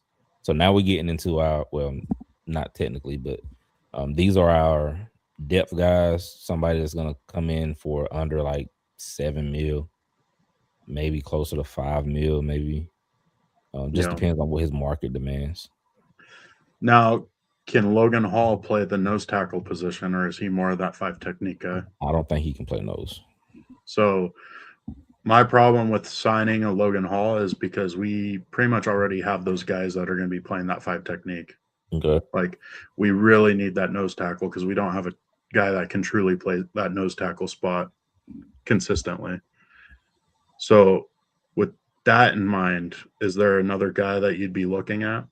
I know it's a lot of people talking about Andrew Billings.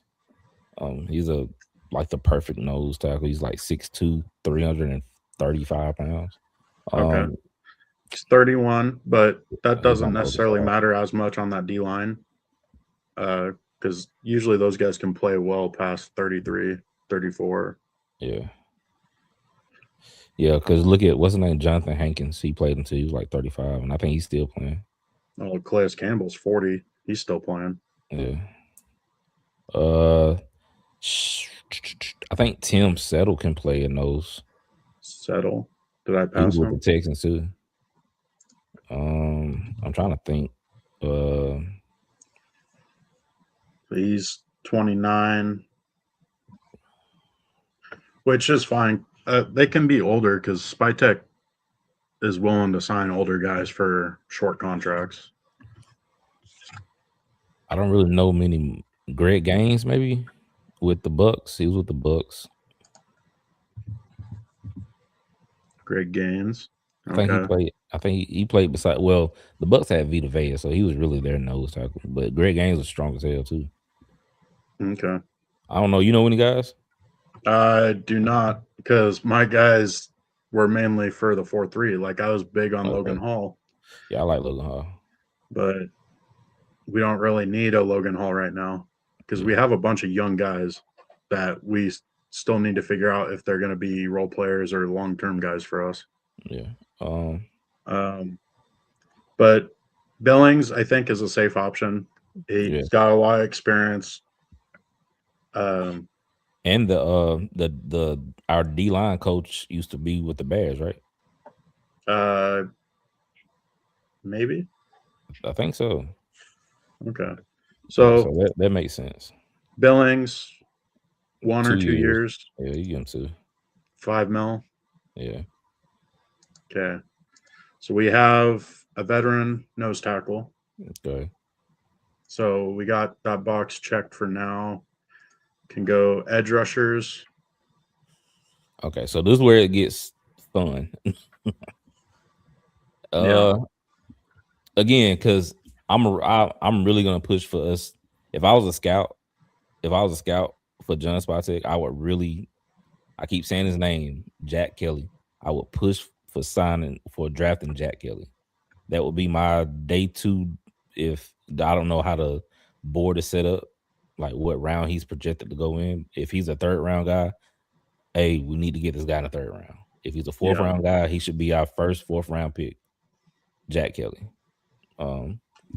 But when you run in the 3-4, you need at least 5 good edge rushers.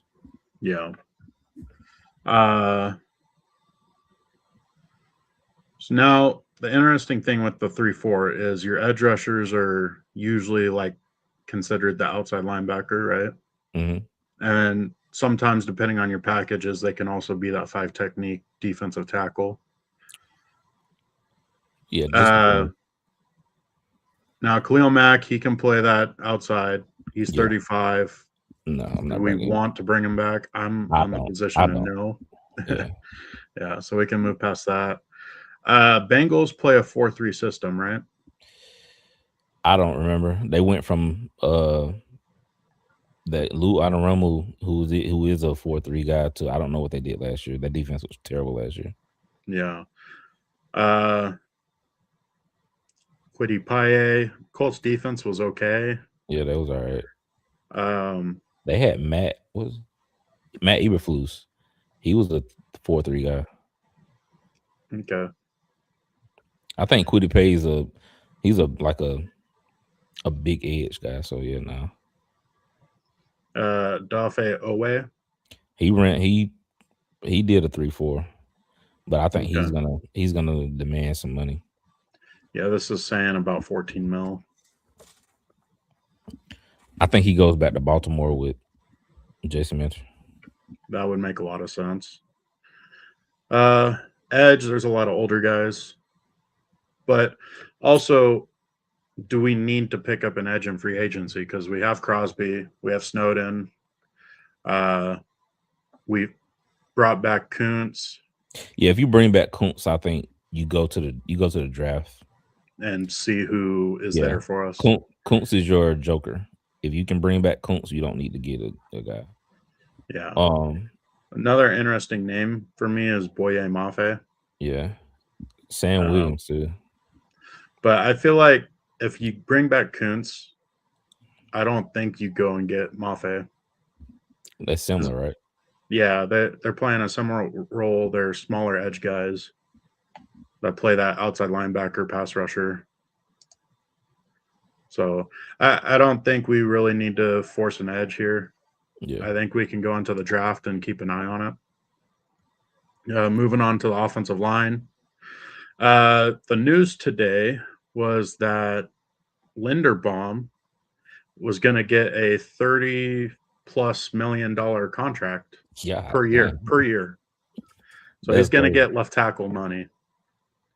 Not giving him that. So to me, I'm going to say he's off the board for us. Yeah, because I can get JV. I'll just put JVJ as him at that point. Yeah.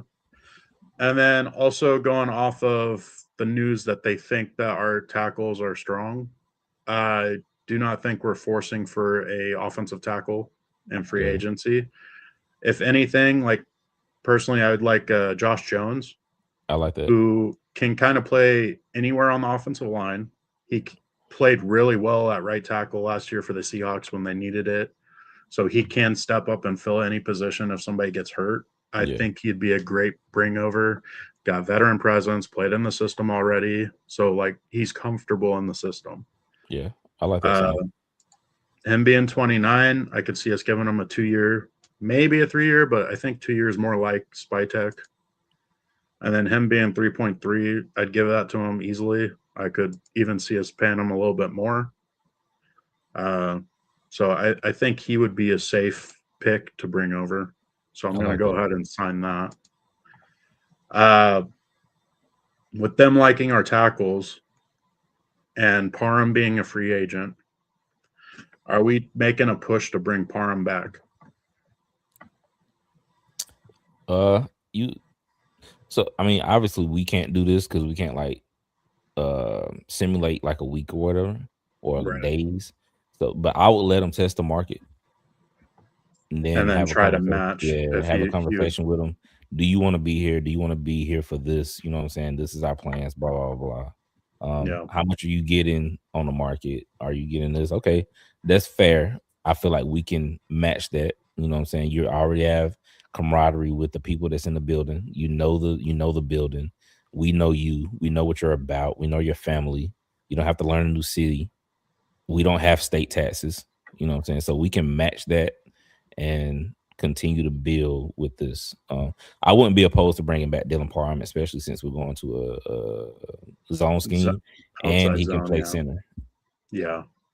Yeah, I agree. I know Parham gets a lot of crap from fans, but I consistently say that Parham, if he's the worst starting offensive lineman on your team, then you're in a deep good. position. Yeah. That being said, it also depends on JPJ also. So Yeah. it could be JPJ does end up playing center, and then we have like a Parham or a Meredith and then Rogers at the opposite guard position. Yeah. And then really the offensive line and the interior, it's okay. Like obviously Mays from the Panthers, he's very interesting. Yeah. But other than that, like I don't know. I would like taking my chances on some offensive linemen in the draft, maybe in the later rounds. Because if they really do think our offensive line isn't that far off, like how many moves are they actually making? Yeah. With Parham bringing him up at 11.6 million a year, are you comfortable offering him that? I really don't know the O-line market, so I really don't know. Well, I mean, if you base it off of PFF, Parham is a great guard, which he's not. He's a solid guy. He's a decent starter and a very good backup. So I'm thinking for him, I think around the $8, maybe $10 million range is good for him. But on this app, with him starting at 11.6, it's not going to accept it. So now, do we take that as no? He needs to get the 11.6. Are we offering him 11.6, or should it be cheaper? No, again, I think he tests the market, and I think I could be wrong, but I think he goes to Tennessee. Okay, so let's assume that then. Okay, do we want to spend up on somebody like a Cade Mays who's looking at around 14, 15 mil? He plays center and guard, or just center? Believe he's one position. Does he have experience in a zone scheme? Like, does the Panthers run a zone or power? I don't know, actually. That's another thing with like looking at bringing in offensive linemen is you got to make sure they already are successful in something that you want to run. Right. So, do you know? I know. Again, I'm just throwing out people that I know. The guy from Green Bay, Sean Ryan. Green Bay runs a zone. Yeah, it's Ryan with an H. Yeah, with an H. RH. Yeah. Yeah. Oh, he's 26.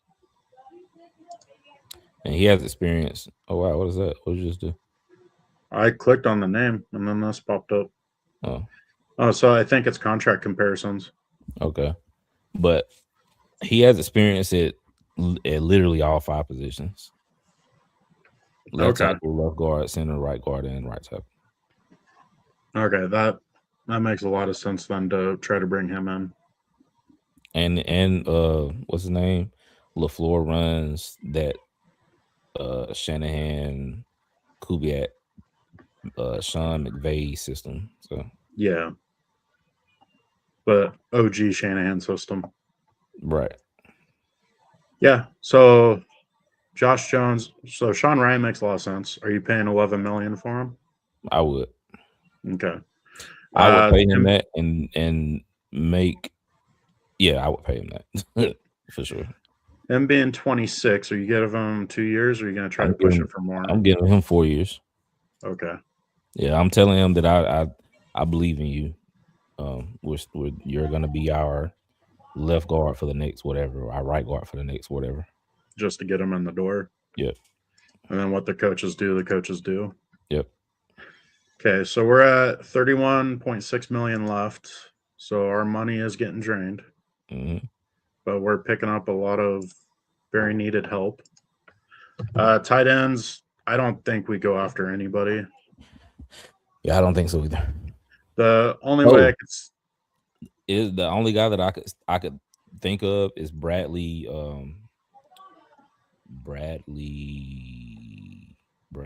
something. He was with Seattle. Bradley Russell. Brady Russell. Brady Russell. Yeah. He was a team captain in the Super Bowl for the Seahawks. He plays special teams. He does punt. He does punt return. He does kickoff. He does kickoff return. And he has some offensive snaps as that athletic fullback / utility guy.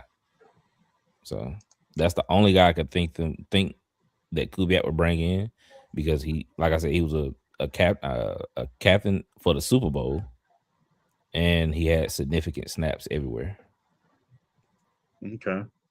And he's cheap guy. He's at $3 million. If we did get a Brady Russell, I know you and I are both high on Indiana's tight end because he can play fullback also. Yeah.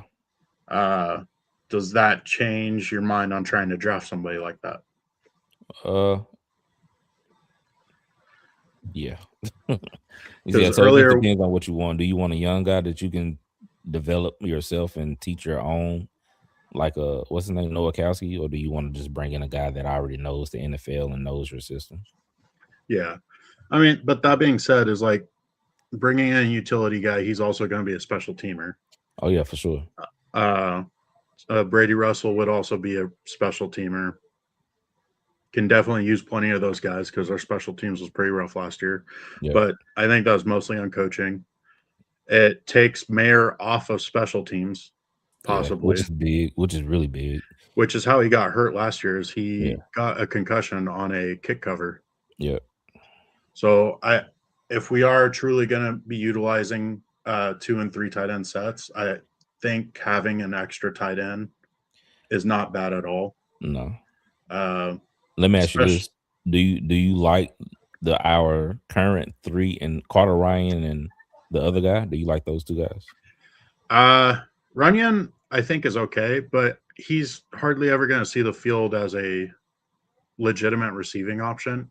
If he's on the field, he's blocking, I feel like. Okay. So he's mainly just a special teamer and an extra blocker, where as a Brady Russell and Noah Kowski, like I could see them legitimately seeing the field and not just blocking. Okay. So there's your answer right there. Yeah, so we can bring both those guys in, and then whatever tight ends don't make it through to the roster, it is what it is. Yeah. And if Runyon or that other tight end end up getting cut, it doesn't hurt our cap. Yeah, it doesn't hurt our cap at all. We get that money back.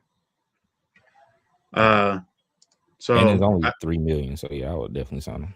Now, I think bringing in Russell would make sense. He's 28, 2-year contract. That's fine. And $3 million, completely fine. Okay, so now we're in the orange. So we're at 28.6 million left. Receivers, big name is Shaheed. Like, that seems like the easy name everybody throws out, myself included. Yeah. I mean, he's been in Kubiak's system for 2 years now, and he's a special team talent. He's a very, very good returner. And that's something we need. So I think Shaheed just makes too much sense to not go after. Yeah. And I'm also on board with how you said, like, we need to find out what our receivers really are. So if we're getting another top receiver, like, it just takes snap counts away from those guys. And I don't think we're getting more than 6 wins next year. So we're going to be in a pretty good range of draft for the 2027 draft. So we could be in a very good range for a good receiver. Yeah. So yeah, I definitely think we're drafting top 15 this year. Yeah. She being 28, I can give him 2 or 3 years. I think he gets 3. Yeah, I can agree with that. 2.2 mil a year. I think that's actually cheap for him. Yeah, that's I think he's going to be pushing more at the 4 mil, but I don't think it'll let us. I think he gets more than 4. I think he gets like 7, 8. Because that's Maybe. running back money, right? 7, 8. Yeah. I think he gets 7, 8. Okay. Well, it won't let me. Oh, I can manually type in. Okay. So let's just go 7. And we'll make that offer. He's obviously accepting that. It didn't Oh, change. it changed it to 2.9. Oh, So it's only going to let us do 2.9. So it is what it is. yeah, it's good. We can't reset markets on this. Tyler right. Linderbaum, you're not getting 30 million, pal. You're getting 19. I think it has him going for a lot less. Yeah, it has him going for 13. Yeah, he need to change that. I like this whole system, but it's not realistic. Oh, yeah. I mean, this would be realistic. I don't see how they're saying 30 million. Like, that's 30 million is a lot. Top tier left tackle money. Like, how much is Colton Miller getting? I'll look it up. I don't know if I go back if it messes up what we're doing right now. No, I'll look it up right here. I got it.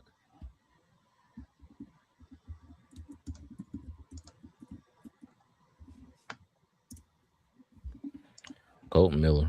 He got an O, not an E. Colton Miller is getting 20. 20 mil a year. Yeah. Ain't no way I'm paying a center more than Colton Miller. As of, he got a 3-year, $66 million contract. He's getting $22 million per year. Yeah.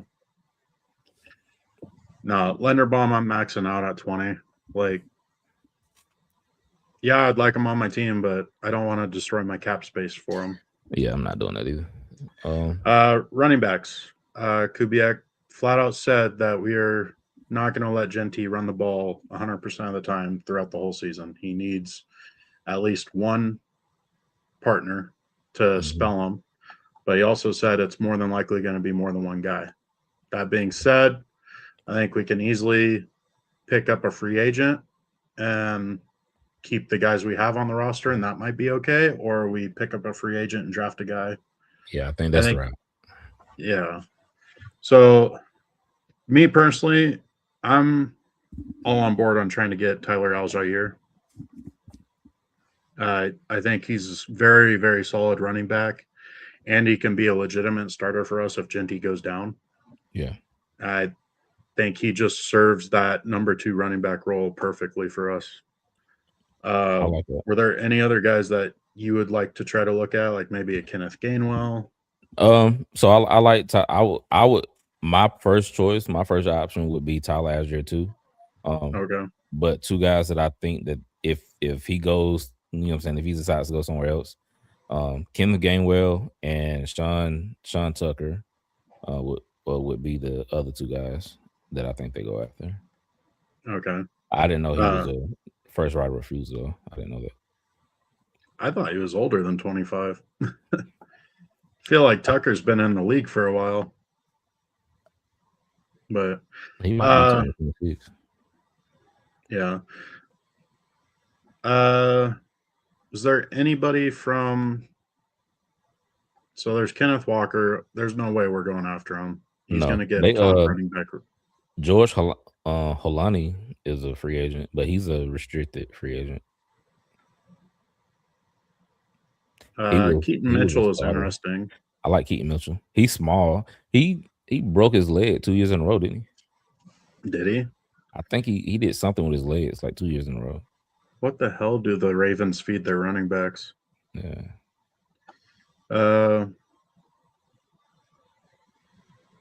There's Austin Eckler. No. Fuck no. Ricard, fullback. Which we do need a fullback, but do we go a true fullback or do we go a utility guy? I go utility. More you can do. Yeah, I agree. Michael Carter looked okay last year for the Cardinals. I think I'm all aboard on Algier. Yeah, Lonnie's exclusive rights. So for that, we would have to give up a draft pick, wouldn't we?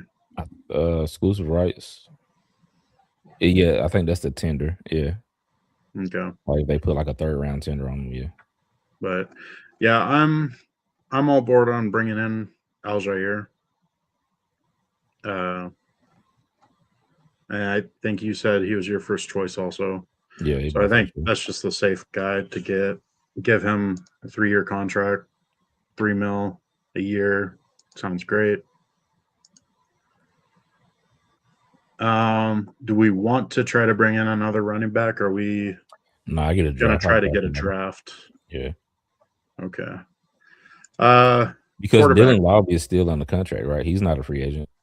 Lobby is still under contract. And we got McCollum also, who is okay. I mean, he's one of those guys that can come in for like maybe 5-10% of the snaps. Yeah, I wouldn't. I'm just talking for like camp body purposes. Yeah, McCollum's probably a camp body guy. Yeah. I think Dylan Lobby is going to be a camp body too. I hate that they didn't sign to the active roster.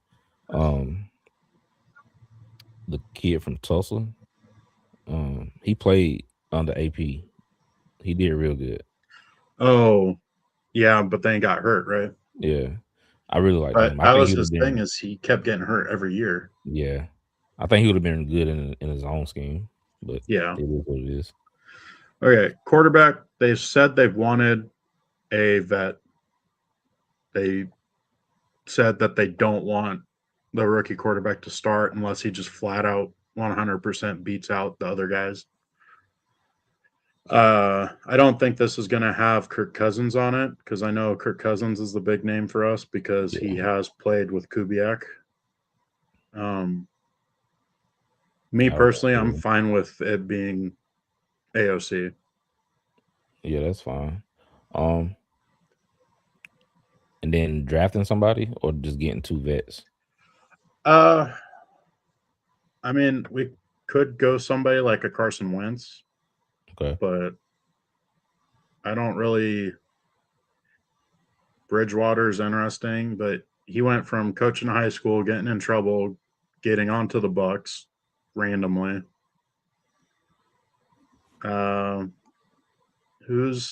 Did the Cardinals have what's his name still under contract? Jacoby Brissett, yeah. Yeah, Brissett would probably be the top guy I would want. But I'm completely fine with drafting 2 rookies also. I kind of like that strategy because it seems like it works out a lot, because it worked out for the 49ers, worked out for the Redskins with RG3 and Kirk Cousins. Was there another team that did it also? That's all I know.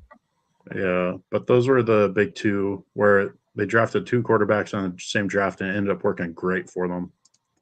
And I just kind of like drafting that insurance. But I'm willing to let AOC be the veteran presence in the quarterback room. I mean, he's a good locker room guy, and he's very smart. I mean, he's had 5 or 6 play callers in 3 seasons. Yeah.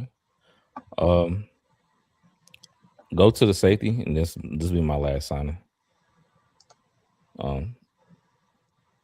I think we need a legit safety. Free safety. Yeah. I think it's either gonna be one of those 2 guys right there. Nick Cross or Kobe Bryant. Yep. Yeah. I like Nick Cross a lot. He's younger. This is also showing he's going to be cheaper, which makes sense. He's not coming from a Super Bowl team. Facts. Yeah. I would go Nick Cross. Yeah. And 4-5 years. Yeah, he's 25? How old is he? 25. He's 25. Let's go 5-year, $10 million.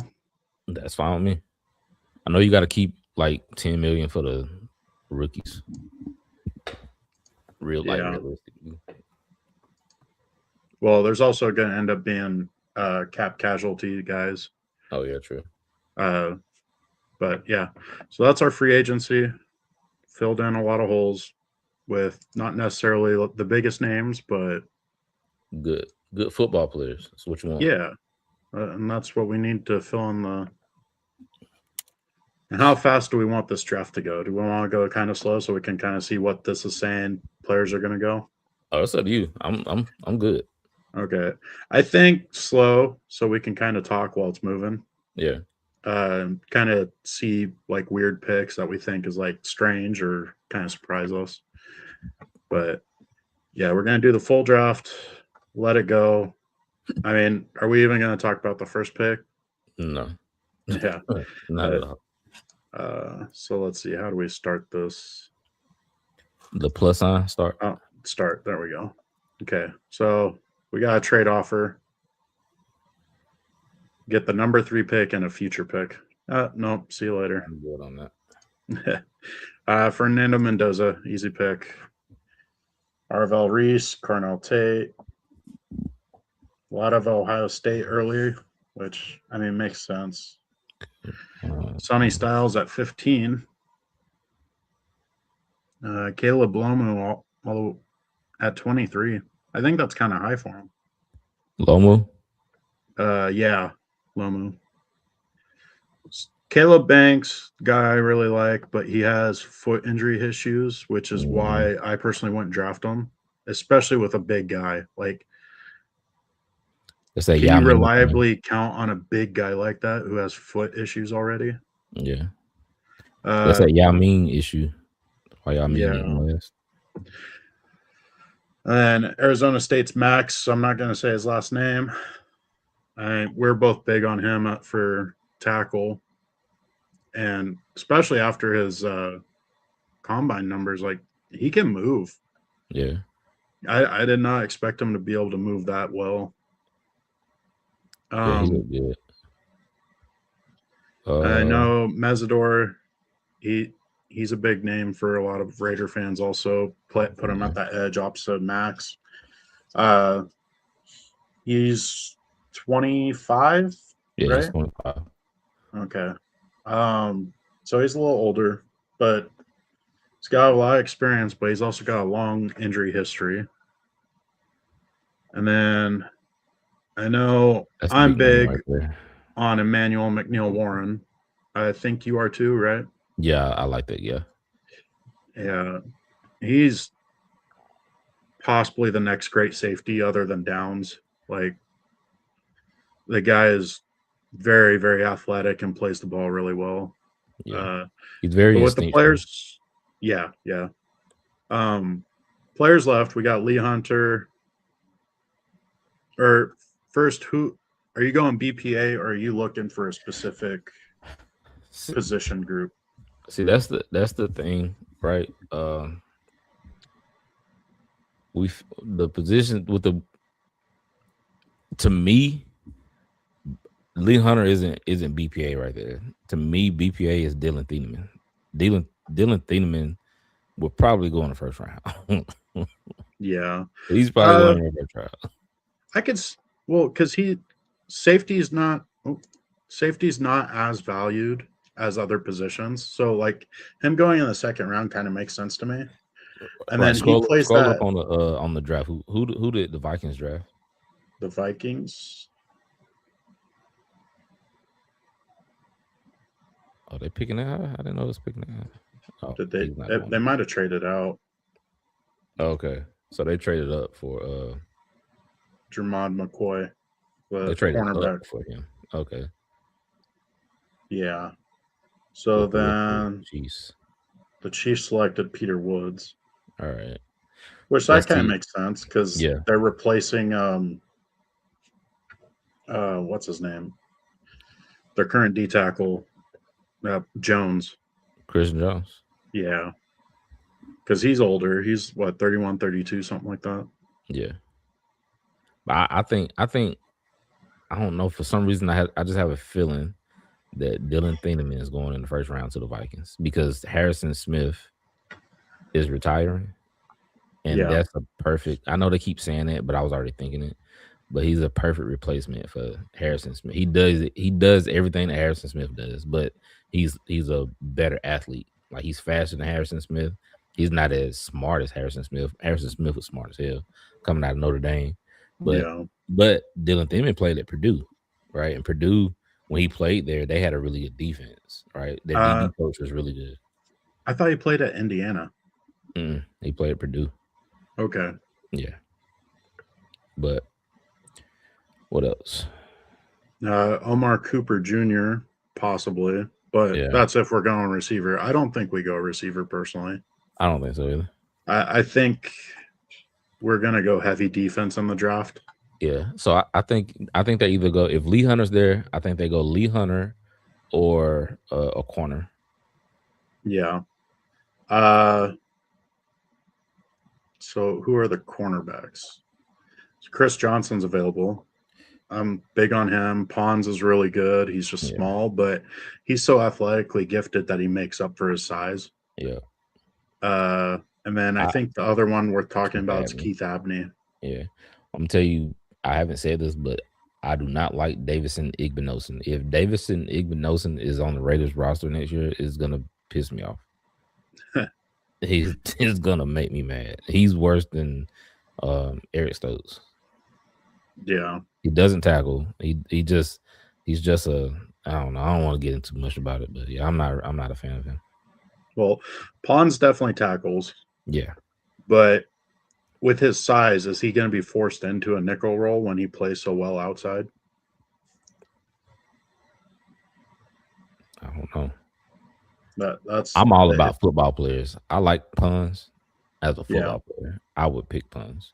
Has the experience. He played at JMU, right? He dominated at JMU. He went to Indiana, and he was still one of the better corners.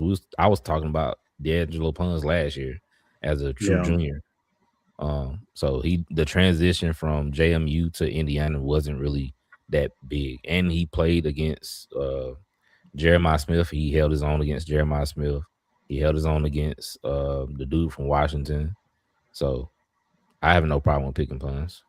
Yeah. Did we sign a cornerback in free agency? I don't remember. We got can't do it. Does it show you? I don't know if it resets our draft if I go back. I mean, it's not like we only did one round, so I don't mind. It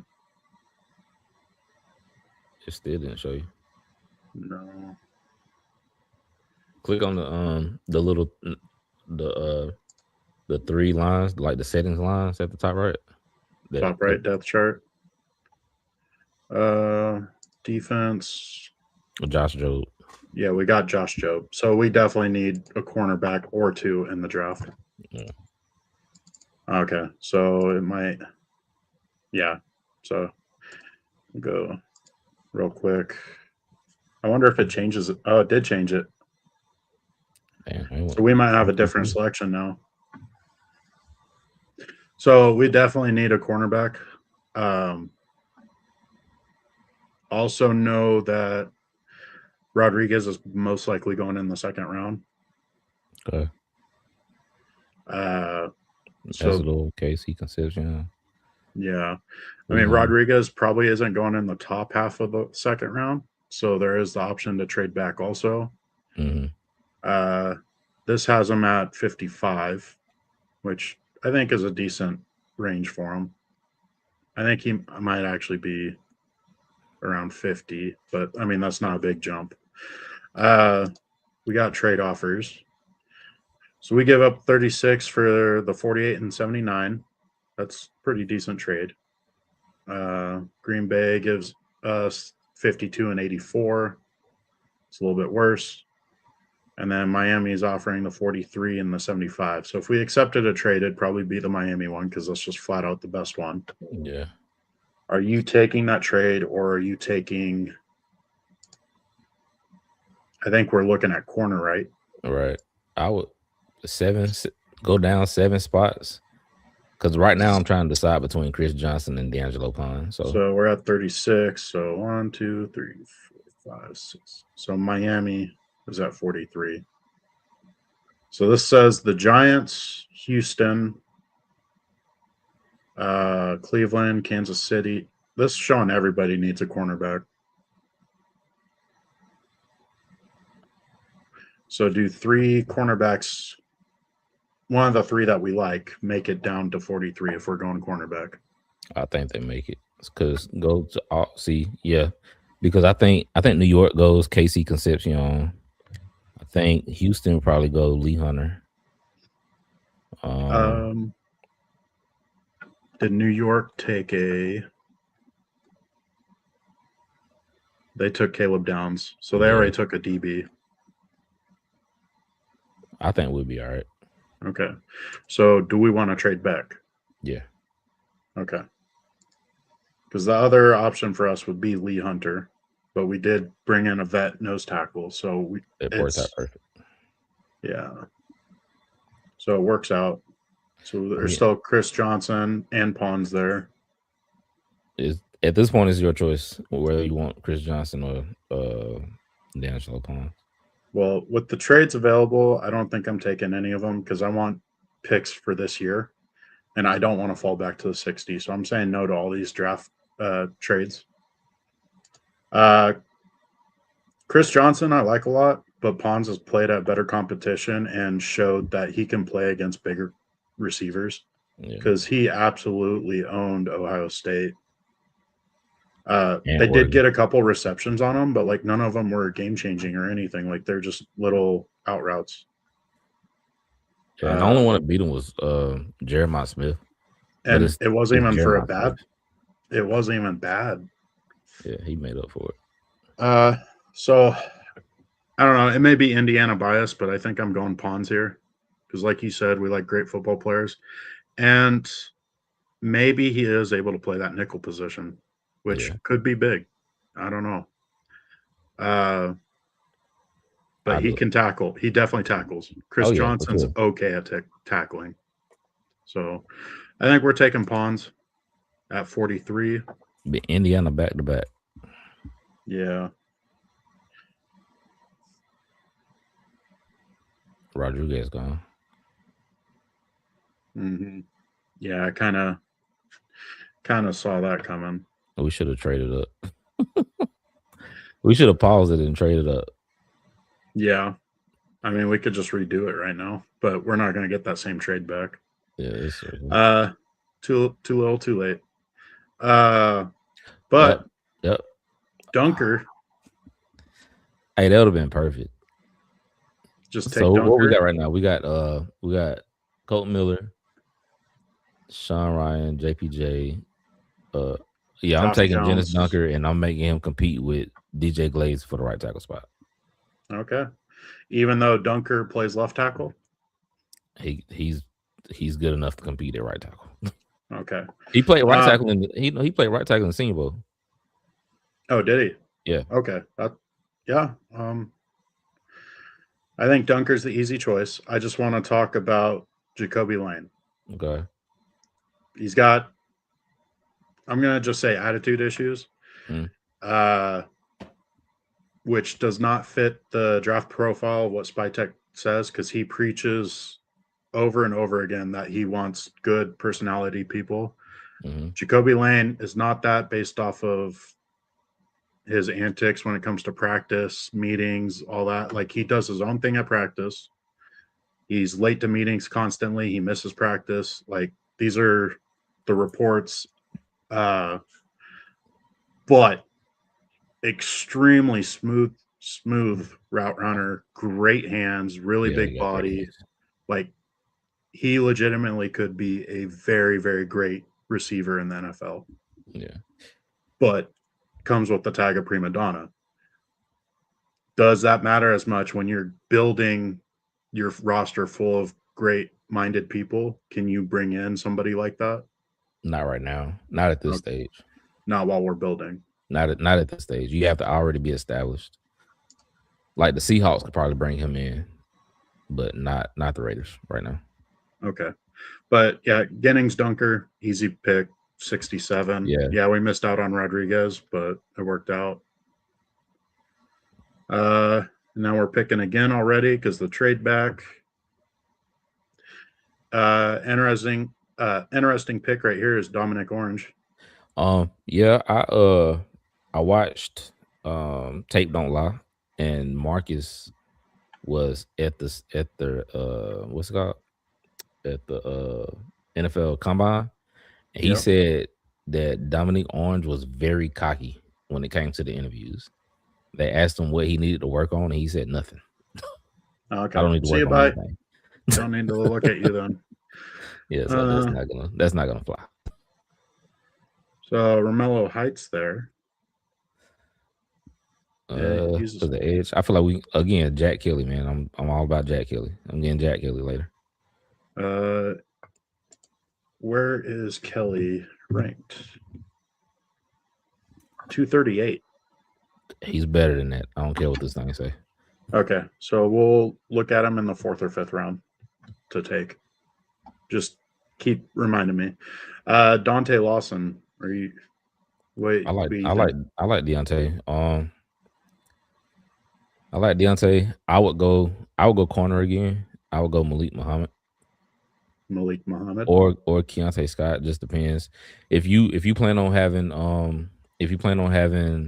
D'Angelo Pons as your outside corner at 5'8",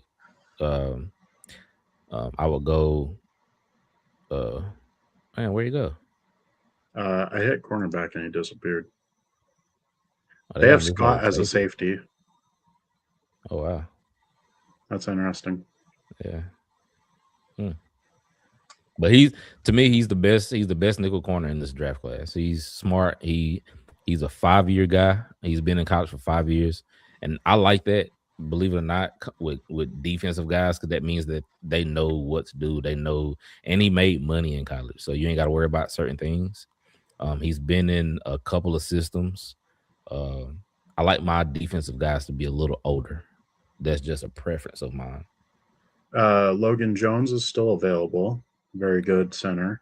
I like Logan Jones. He's another older guy. I like Bud Clark too. Bud Clark, safety out of TCU. Grayson Holton and DDS. Yeah. Still some good guys. What is this, 3rd round? Yeah, this late 3rd. Oh, wow.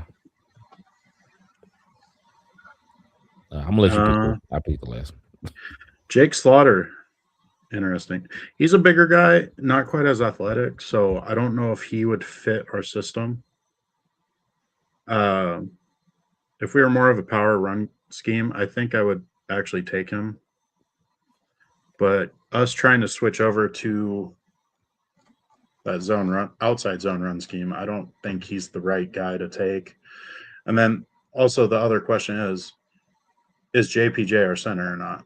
I think right now we have it lined up to where he is our center. Okay.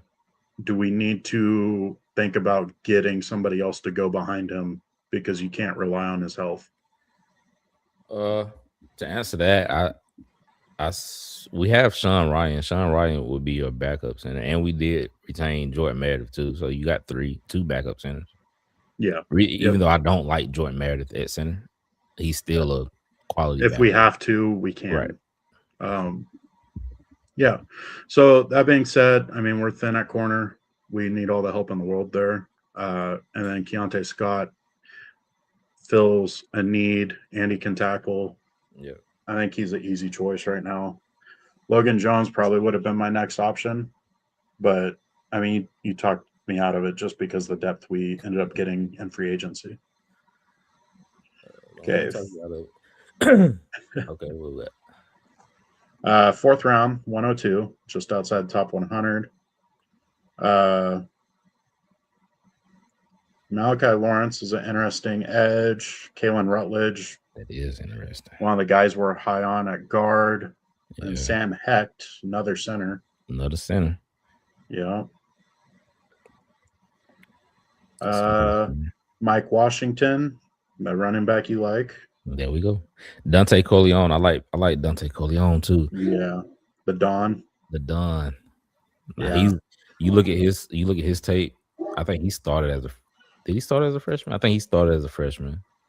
And he played all 3-4 years and produced. I think this DL1T is the one technique, so I think that's projecting him as a nose tackle. Yeah. So that could be a very interesting pick for us because we have the one vet who is a definite nose tackle, and then we have other guys that could kind of help out there but not really take it over. Corleone could be that guy. But Mike Washington's there. We definitely need a running back. Or no, actually, we don't definitely need one because we got a free agent in Aljair. So, question is, do we take up another running back and then we have our for sure 3 guys at running back between Genty, Aljair, and Washington? Or do we let the other guys battle it out for that third spot that's currently on our roster? I love Mike Washington, but I'm gonna value D-line more, and I feel like I can get another running back later on in the draft. Okay, so we got Corleone, and I like Malachi Lawrence. The guy is a great pass rusher, but he is a liability in the run game. Yeah, and you don't know how he's gonna do in the pass game, right? Yeah, dropping in the coverage. true. And then Kalen Rutledge and Sam Hecht. So O-line, we have our depth there. If we're trying to see what we really have in our young guys that we have on our roster right now, we could pass up on Rutledge and Hecht. That kind of hurts me. Corleone seems like kind of a bigger need. Yeah. Simply because we only have one guy that can truly play that nose tackle. So what happens when that guy goes down? Right. I'm going to let you take this one. Who are we taking? I agree with you about the O-line. I really wanted Mike Washington. I didn't know he was going to be in like this sought after in the 4th round. If I wouldn't saw his name, it wouldn't hurt so bad. I'm gonna say D tackle. I'm gonna say Dante Corleone. Okay, I still think it's a great pick. Fills a need. And we might have somebody that falls to us. So Mike Washington went 2 picks before us. Just came off the board. I was looking at it. So, I mean, there's a chance. You never know how the actual NFL is going to go. Nick Singleton, I like him. He's definitely a very good change of pace back for Genty because Singleton's more of a burner. And outside zone scheme, that's kind of an interesting choice to be a 1-2 punch with Genty. And he's a good kick return too. Yeah, but we did get Shaheed. Yeah, well, that's true. And we already have Tucker, so Tucker can be that backup returner. Yeah. So, I mean, it's not a need to get Singleton. It's just a very interesting name in my book to take here. Torian York, I know you've liked him in the past. I don't know if you still do. I'm waiting on him right now. I don't really care too much for him. Yeah, but this is the 4th round. Are we taking your guy here? I don't think he's ready to come off the board. Well, remember he was in the 200s. So yeah. If you think that's accurate, he might not go off the board at all. We got Bo Stevens here. Another good name. I know we talked about Llewellyn. Yeah, Llewellyn. 2 maxes. That'd be crazy. Yeah.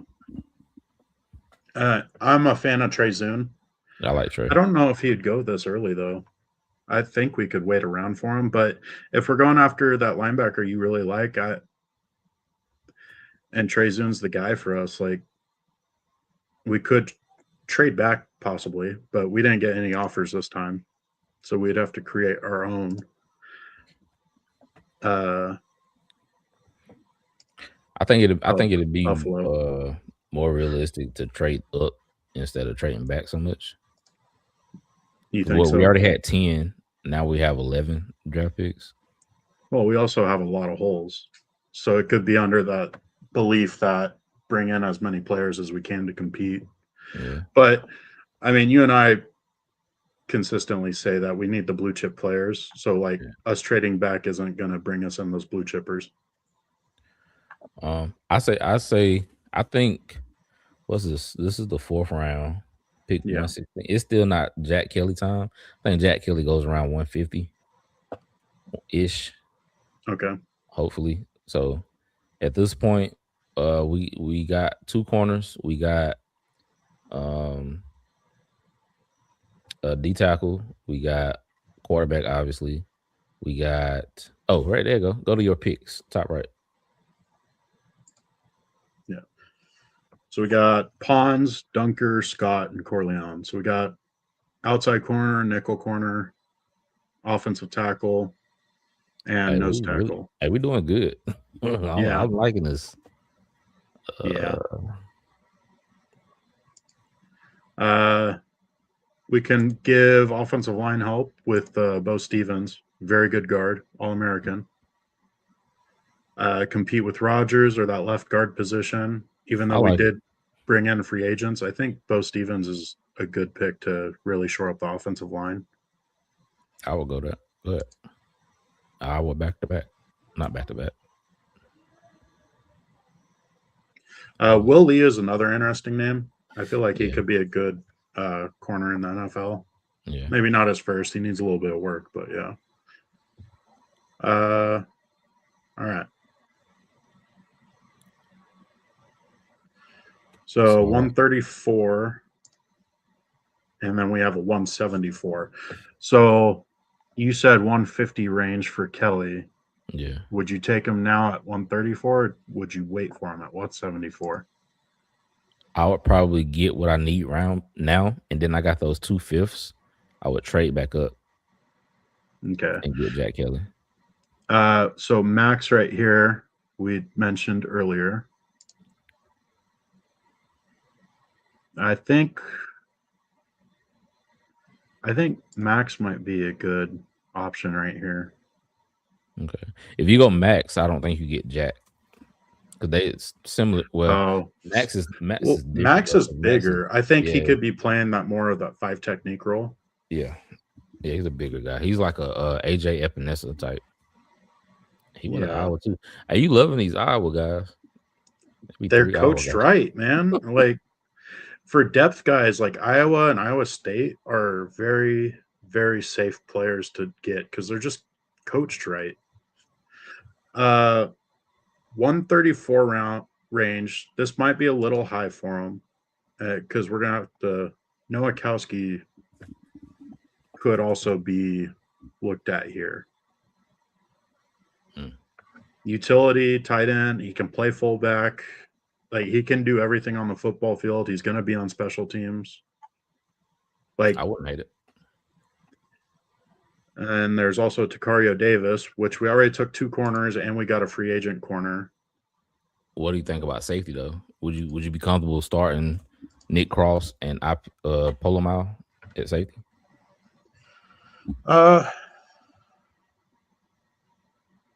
Well, really wouldn't it? I mean, I guess it depends on who or how they play our other safety. Shoot. Why do I always forget his name? Jeremy Chin. Yeah, Chin. We thinking he's going to be more of that like sub linebacker package. Yeah. That being said, that doesn't mean he can only play that. Like he can play strong safety in other packages. Yeah. So I think Cross, Chen, and Polamalu make a decent safety rotation. Okay. So I'm comfortable with having those 3 guys. We also have another safety, the guy that they liked playing at as the nickel last year, who was hurt in the beginning of the season. He's a safety. He's listed as a safety, but he really only played nickel for us. Greedy Vance. Yeah, Greedy Vance. Yeah, right here, Greedy Vance. Okay.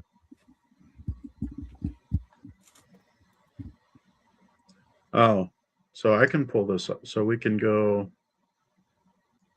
So Josh Jobe will be up here. I like DCAM too. I know a lot of people don't, but I think DCAM is going to be good.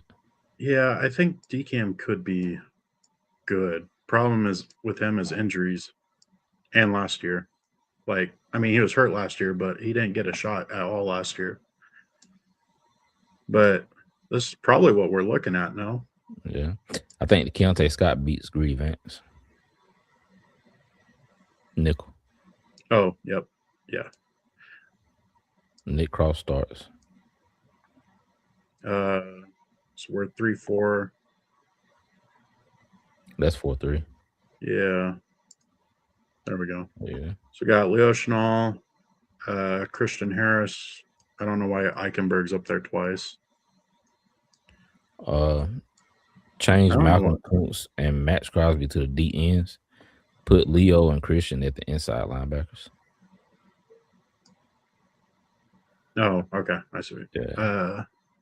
Inside linebacker. Crosby left, Kuntz right. Lindenberg is a inside linebacker now. Yeah, he's inside. Yeah.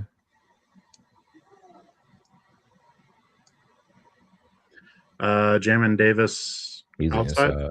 No, he's Inside. inside. Okay. Yeah. So left D end would be Tyree. Charles Snowden needs to go. Snowden needs to go behind Kuntz. Brennan Jackson is outside linebacker. You can go behind Crosby. Pegues would start at nose. Yep. And Butler Would probably start in front of Tonka. Yeah. We also got Billings. Oh, well, he would probably start. Yeah. And Booker. So Harvey is an outside linebacker. Top. we're At the top. Third. Yeah, outside linebacker. He's kind of like a Malcolm Kuntz. Okay.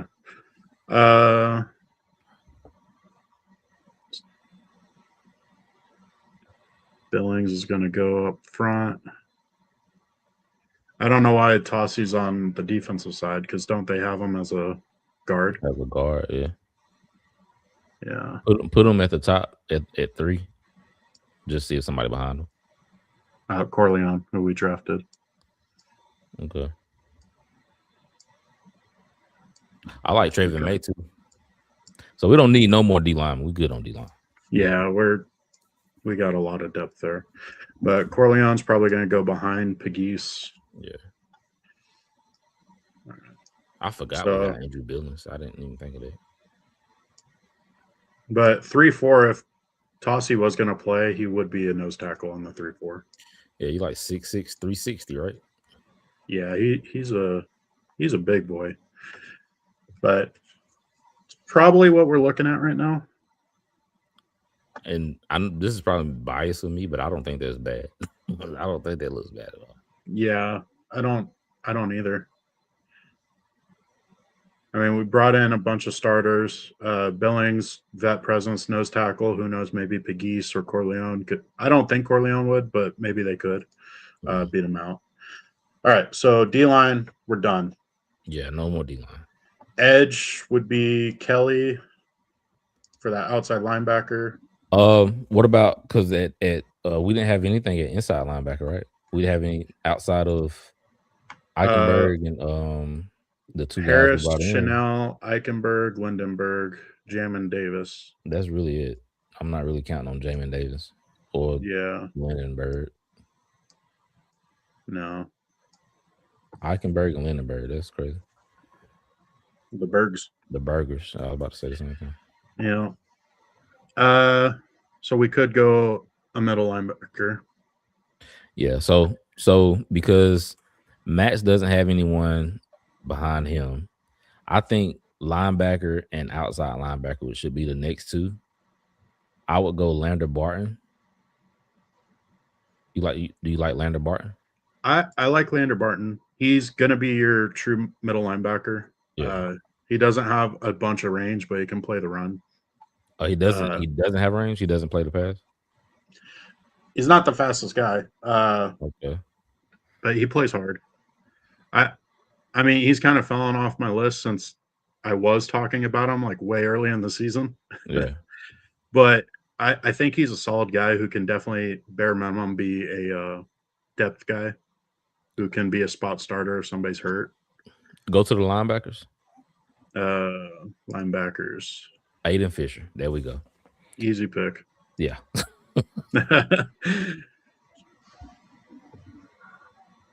You know what's kind of crazy? I think Weeks could end up being a very good NFL linebacker, like edge guy. I just think he kind of got lost in the sauce at LSU. Oh, it's okay. He ain't off. Yeah, but this is Kelly. Yeah. Jack Kelly. And then I think the next one I want is Nowakowski. Okay.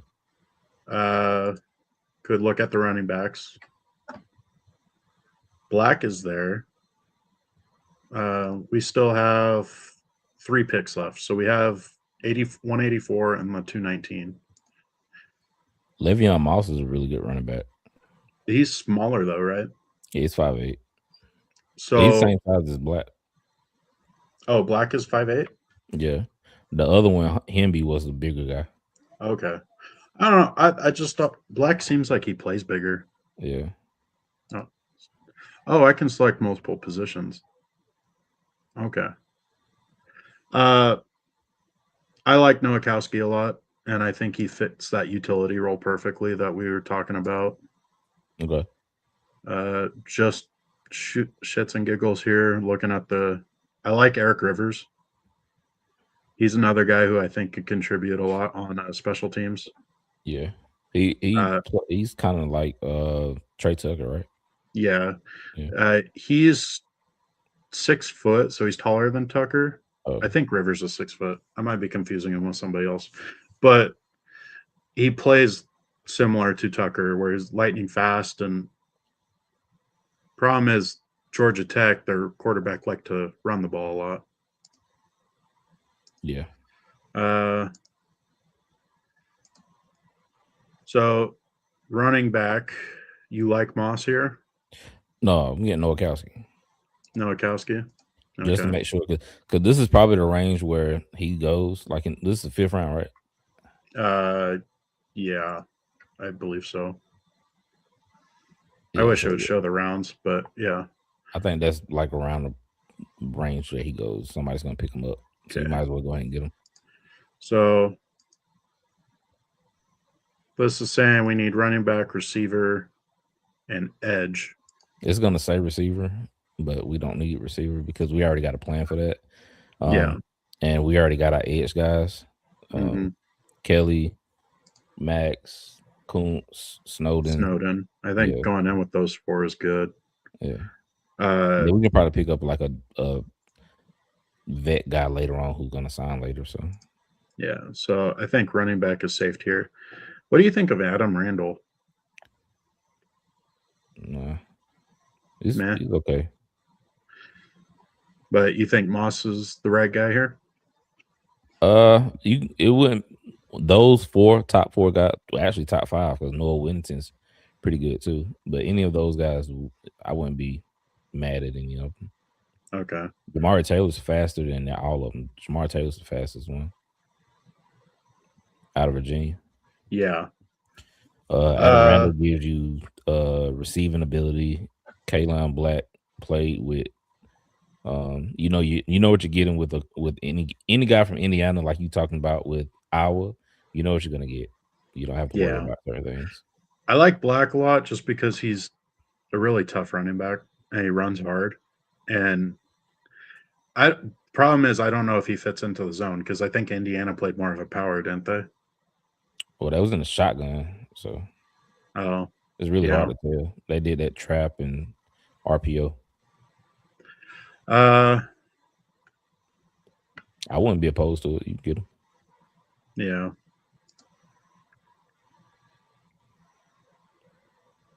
Oh, Tristan Lay went this late. Lay's one of those guys where it has all the talent in the world, but it just didn't put it on the field. He's an offensive lineman. Okay. What are we looking at? This is our last pick in the draft. So this is Who are we looking at? Kind of.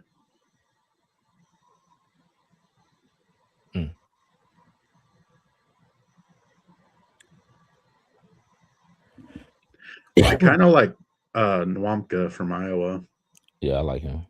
Very athletic guy. Had it down that here. I like out there. Yeah. Wetchin, slot receiver. Eric Rivers still there. Gary Smith, he's a D tackle. He's a nose. I just know. I think he goes they like 4th or 5th round. Okay.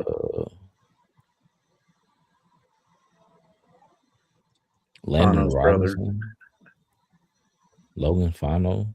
Logan Fano's getting 3rd round talk right now. Yeah, didn't he have a pretty good combine? Yeah, it was solid. Luke Altmaier. Oh, look at quarterbacks.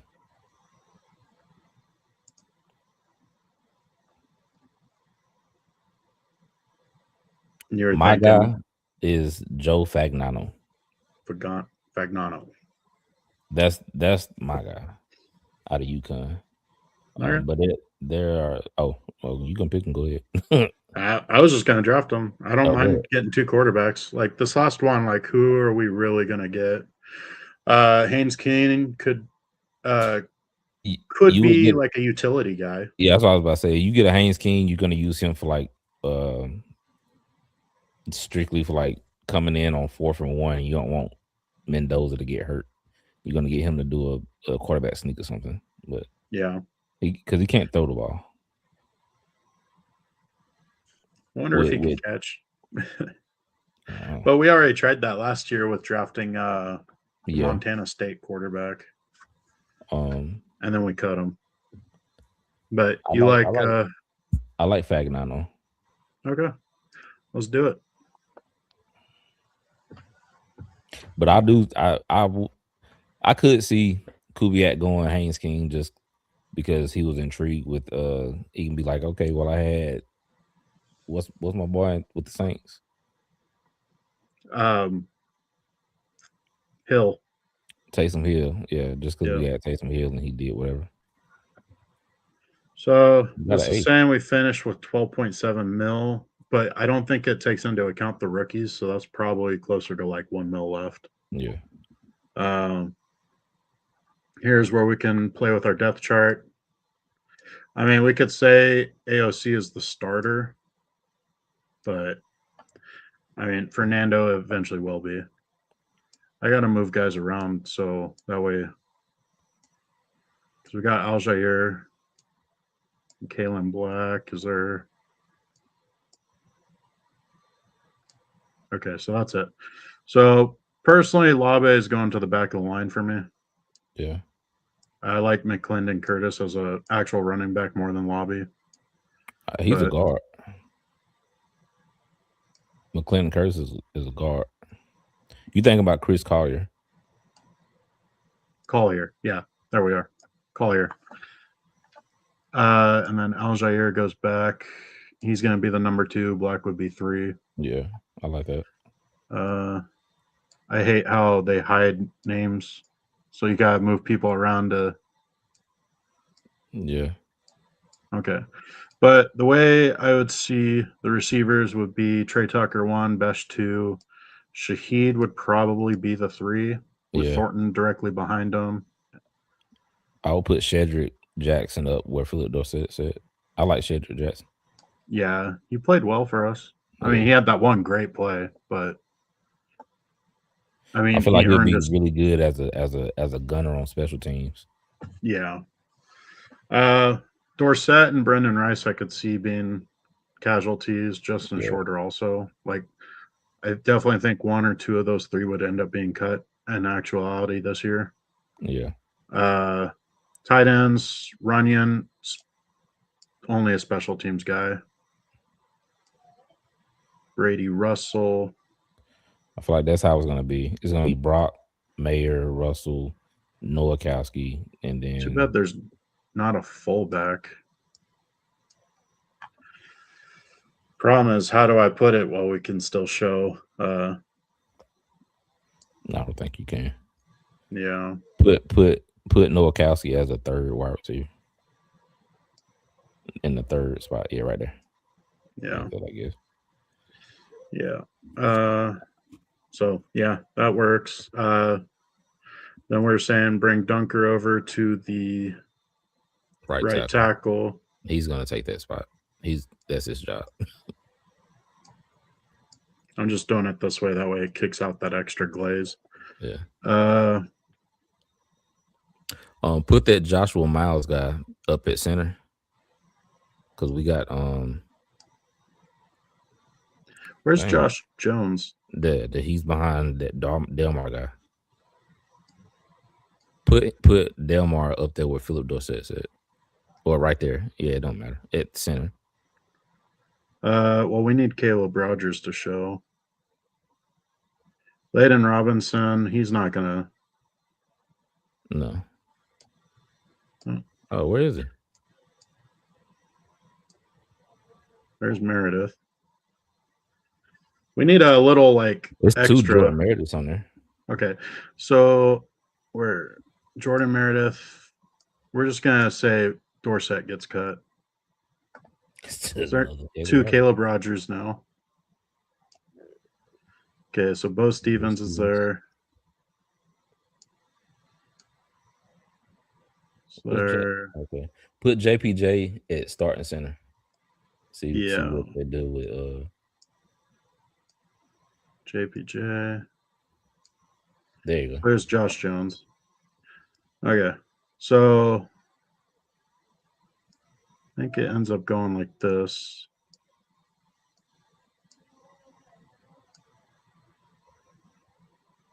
Yeah, you can go there. So Caleb Rogers will end up being the right guard, right? I think so. Meredith will end up being left guard. Josh Jones we brought for right tackle, help possibly. So we got Sean Ryan as the starter with Meredith as the backup. Yeah. There we go. And you said Curtis was a guard? Yeah. Janice Dunker's taking that right tackle spot. All right. That looks good. That looks good. Does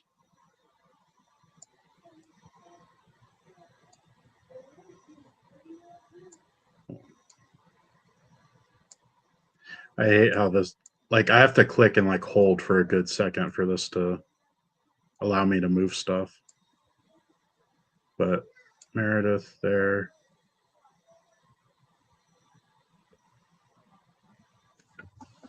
Does that look better? Put Meredith as the backup center. Okay. And then put Josh Jones as a backup right guard. Backup right guard. Are we liking that? Put Josh Jones as the backup right guard. Oh, my bad. There we go. Yeah, I like that. Okay. Defense. Okay, we got that left D tackle, 5 technique, edge, whatever. Tyree, Jonah, Broderick Martin, which we already did these kind of during the draft. Yeah, we already kind of did that. But we got Jack Kelly. Jack Kelly's going to be behind Max. Either Jack or Malcolm. Malcolm kind of fits the mold of Max more.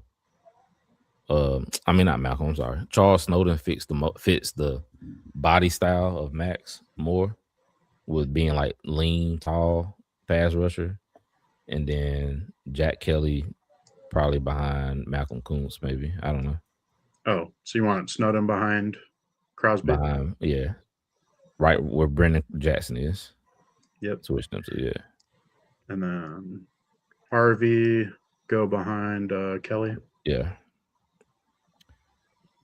Leo Hall would probably start. Yeah. Didn't we get another inside linebacker? Hayden Fisher. Jamin Davis can. Oh wait, we got extra Tommy Eichenberg, so we'll do it this way.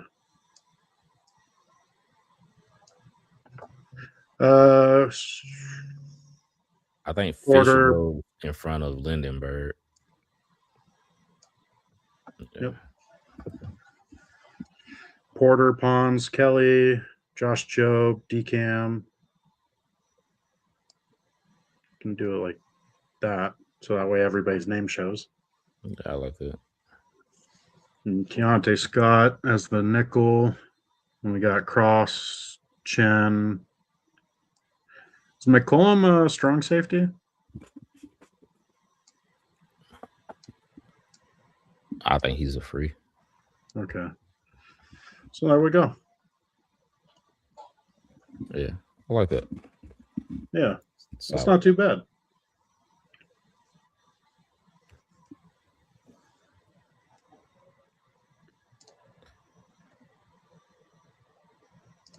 Okay, so ended up with 12.7, but it's not accounting for the rookies. So we're probably close to 1 mil left.